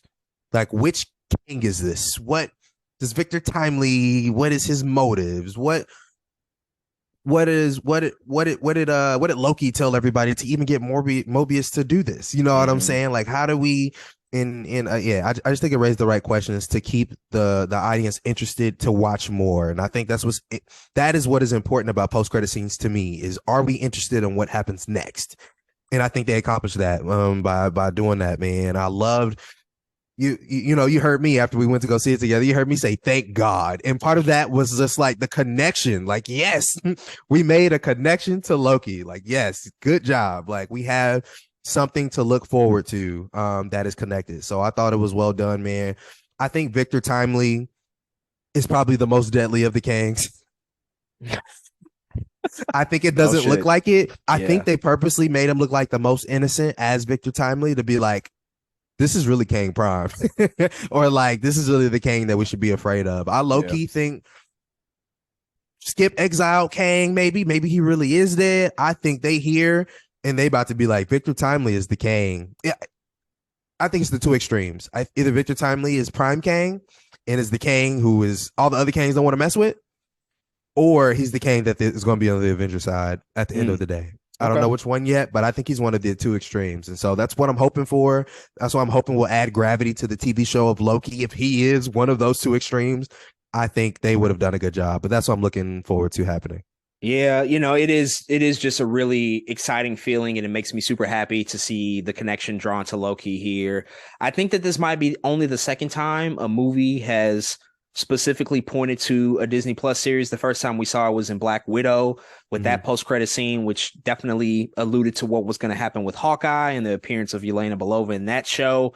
This is doing similar work there, and I think that that's only better for everything we're watching here. And it had to be done just because of how Loki set up this whole conflict to begin with, and how it presumably will carry forth into season 2 of that show, which I'm just so excited for, because we'll have 6 hours to spend with Kang being an actual presence, as opposed to like season 1. It was the mystery. We were building up to the presence of Kang and He Who Remains and who created the TVA. It was a big mystery. Now it's like, oh no, we know what it is. We know where he's at. We just have to go find him and figure out, like, well, what does this mean? What does this mean for everything that we're going to do? What does this mean for our universe? And so I'm very excited for Loki season 2. I think that it'll definitely point us in the direction of that next major step towards what the Kang dynasty will look like in a couple of years. I think that that's the next big focal point. And then there's probably another point along the way, which we're not even aware of. It's probably Fantastic Four. Maybe it's another project in which this will be another important factor in terms of the presence of Kang. But I think Loki season 2 has a lot of work ahead of it, but I don't doubt that it'll set out and achieve everything that it needs to do to continue to set up the threat of Kang and everything that he'll be in the future of what we see out of phase 5 and 6. And of course the multiverse saga. As we wrap up here, I'll pass it back to you, man, just to give final thoughts, your final reflections on Ant-Man and the Wasp: Quantumania, and in addition to doing that, where does it rank in the MCU for you? There's 31 movies now, so this list is just getting longer and longer, which is making it a little bit more difficult to rank films. But final thoughts, final reactions, and where does it rank in the MCU for you? Man, again, this is a mixed bag of a movie for me, man. I think I came in with a different expectation, knowing that this movie would contain our next big bag for the MCU. I was looking for something that would have a little bit more stakes by the end of it. Of course, in post-credit scene, we do at least get some effects that shows us the future of what's to come. But I think I expected this movie to have a little bit more weight, in particular, to give Ant-Man, I think, that name that people take Ant-Man movies seriously. I just thought this would be one of the ones where everyone's like, man, did y'all see what happened to Ant-Man Quantumania? You got to go see it. It's too important. Unfortunately, by the end, I really don't feel like I got that experience that I was hoping for, that people really have to step into the movie theater to say this is a must-see movie. I think really you can tell people the post-credit scenes or even the last 10 minutes of the film and they'd be like, oh, this is what happened. Okay, now I can go see the next thing. So I was looking for a little bit more there. But I love the swing that Marvel took with this film. I think the way it looks is decent. I love the work of Paul Rudd. I love the work of Michelle Pfeiffer in this film. I really, really love the work of Jonathan Majors and the potential that he has as the big bad in Kang the Conqueror. Man, I'm really looking forward to what he's going to bring to the future of the MCU. I actually want Marvel to keep taking swings like this, man. M.O.D.O.K was a swing. The fact they're in the quantum realm 90% of the movie is a swing. The fact that Michelle Pfeiffer's character is so big in this movie to me is a swing. The fact that we're going with Kang the Conqueror, that's a swing to me. And so I really love that Marvel's taking these swings. I hope they continue to do so. This movie, I think, is just another example of one of those swings that they've taken. But I think now they have enough of the data, enough of the experience now to say, okay, this is a swing that's more likely to work. This is a swing that's more likely to work, and to move forward with that information to make that I think a little bit more concrete in their future decisions. So this movie, what it doesn't do is take away my excitement from the future of Kang the Conqueror, the MCU, nor Ant-Man as a character. It doesn't take away from any of that. I simply was just looking for a little bit more out of the film. But that being said, not a bad movie to me. It's a very fine Marvel film. I think you said at the beginning, the top, I think you said it accomplishes what it needed to accomplish for you. And I think that pretty much fits what I think Marvel was going for as well. I think it accomplished what they needed to accomplish, man. So I'm just looking forward to what's coming. Where it ranks in the MCU, man, I have it. It's pretty low. It's pretty low down there, but just because I don't think any Marvel movie is a bad movie yet to me. That's just the bar that they've set. I have to keep reiterating that, man. No movie is a bad Marvel film to me. And so that being said, it's definitely in the bottom tier of Marvel films for me, unfortunately. But it beats out a couple other movies, man. It's beating out like Incredible Hulk for me. It's beating out Dark World for me. Honestly, I like this movie better than the Dark World. I also have this movie over like it's in contention with Iron Man 2 and 3 of being better than those, man. But that's kind of where it sits. It's in what have we got? 31 movies now. It's currently sitting at the 27th spot in the 31 movies. And yeah, that's a lot of films. And it's getting harder and harder to rank them, man. And again, the ranks can change at any time, but that's where it's sitting right now.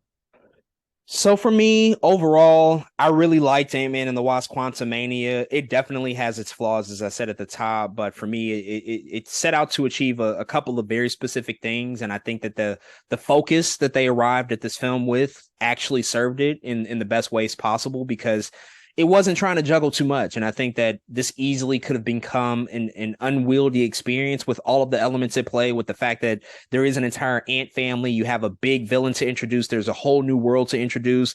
So there's a lot that they had to pull off, in addition to just the unnecessary pressure of being the first film in phase 5, which we should sort of, I think, in my opinion, just negate that temporarily and judge it for what it is. The focus that it had to really be successful at those couple of things that I outlined at the top, I think that they did it. And first and foremost, it was about getting us to Kang and introducing us to him and making sure that we understood that this is somebody not to fuck with. And between his experience and story within the movie, as well as the post-credit scene, I think that we have the perfect appetizer to really get us to the place that we need to be by the time the Avengers Kang Dynasty rolls around. Because I am willing to say right now and bet in 2.5 years' time, when we get that movie, we'll look back with fonder eyes on Quantumania. We won't necessarily say it's a great movie, but I think we'll look back and say, damn, we appreciate the steps that they took in that movie to get us to where we are now, because it serviced everything that we're seeing right now. But that's just a prediction for me. But beyond that, I think Paul Rudd, he always shows up and does what he needs to do and did a really exceptional job. Michelle Pfeiffer was the breakout of this film, and I just love that she got the platform to really tell the story of Janet Van Dyne in this movie, so I love that stuff. The quantum realm was a great place to explore for me. Not everything worked. Some of the supporting characters don't really have that much to do. Some people might have been misutilized or miscast even, but for the look of the quantum realm, for us exploring a new place in this Marvel world and this mythology, I love that we get deeper and deeper into Marvel Comics, and we're exploring more of these territories that are just out there and goofy and strange and bizarre. And that might alienate some people. That might turn some people away from the grounded nature and from us just typically being in New York City or in San Francisco. But I think to the growth of this franchise, it's a necessary step. And so the reaction that we're seeing from critics, the reaction that we're seeing from some of the fans, which is a little bit contentious, I think is a healthy thing. I don't think Marvel has lost its step. I can't sit here and say that it's in trouble. Maybe for some people, the magic might be gone from what we used to experience, and I can agree to that to a certain extent. But overall, we have to get to these difficult places and really confront the things that have worked with Marvel and understand that in order for it to grow, in order for it to advance, risks have to be taken. And this is a little bit more of a risky movie. And so it didn't work for everybody. And that's totally fine. That doesn't mean Marvel is dead. That doesn't mean doom and gloom. And sometimes I think we overestimate how bad things, quote unquote, apparently might be. These are still profitable films. The majority of the audience still kind of likes it, so I think we're in a decent place right now with only massive potential in front of us. And so I'm still very, very excited for everything that they're going to do, especially with Jonathan Majors coming in here as Kang the Conqueror. In terms of rankings and where it sits for me in the MCU, it's lower middle. So it's not as low as you right now. It's it's hovering around like 21, 22 around that spot. Okay. I do think that it's better than Thor: Love and Thunder, which is a recent film that we got.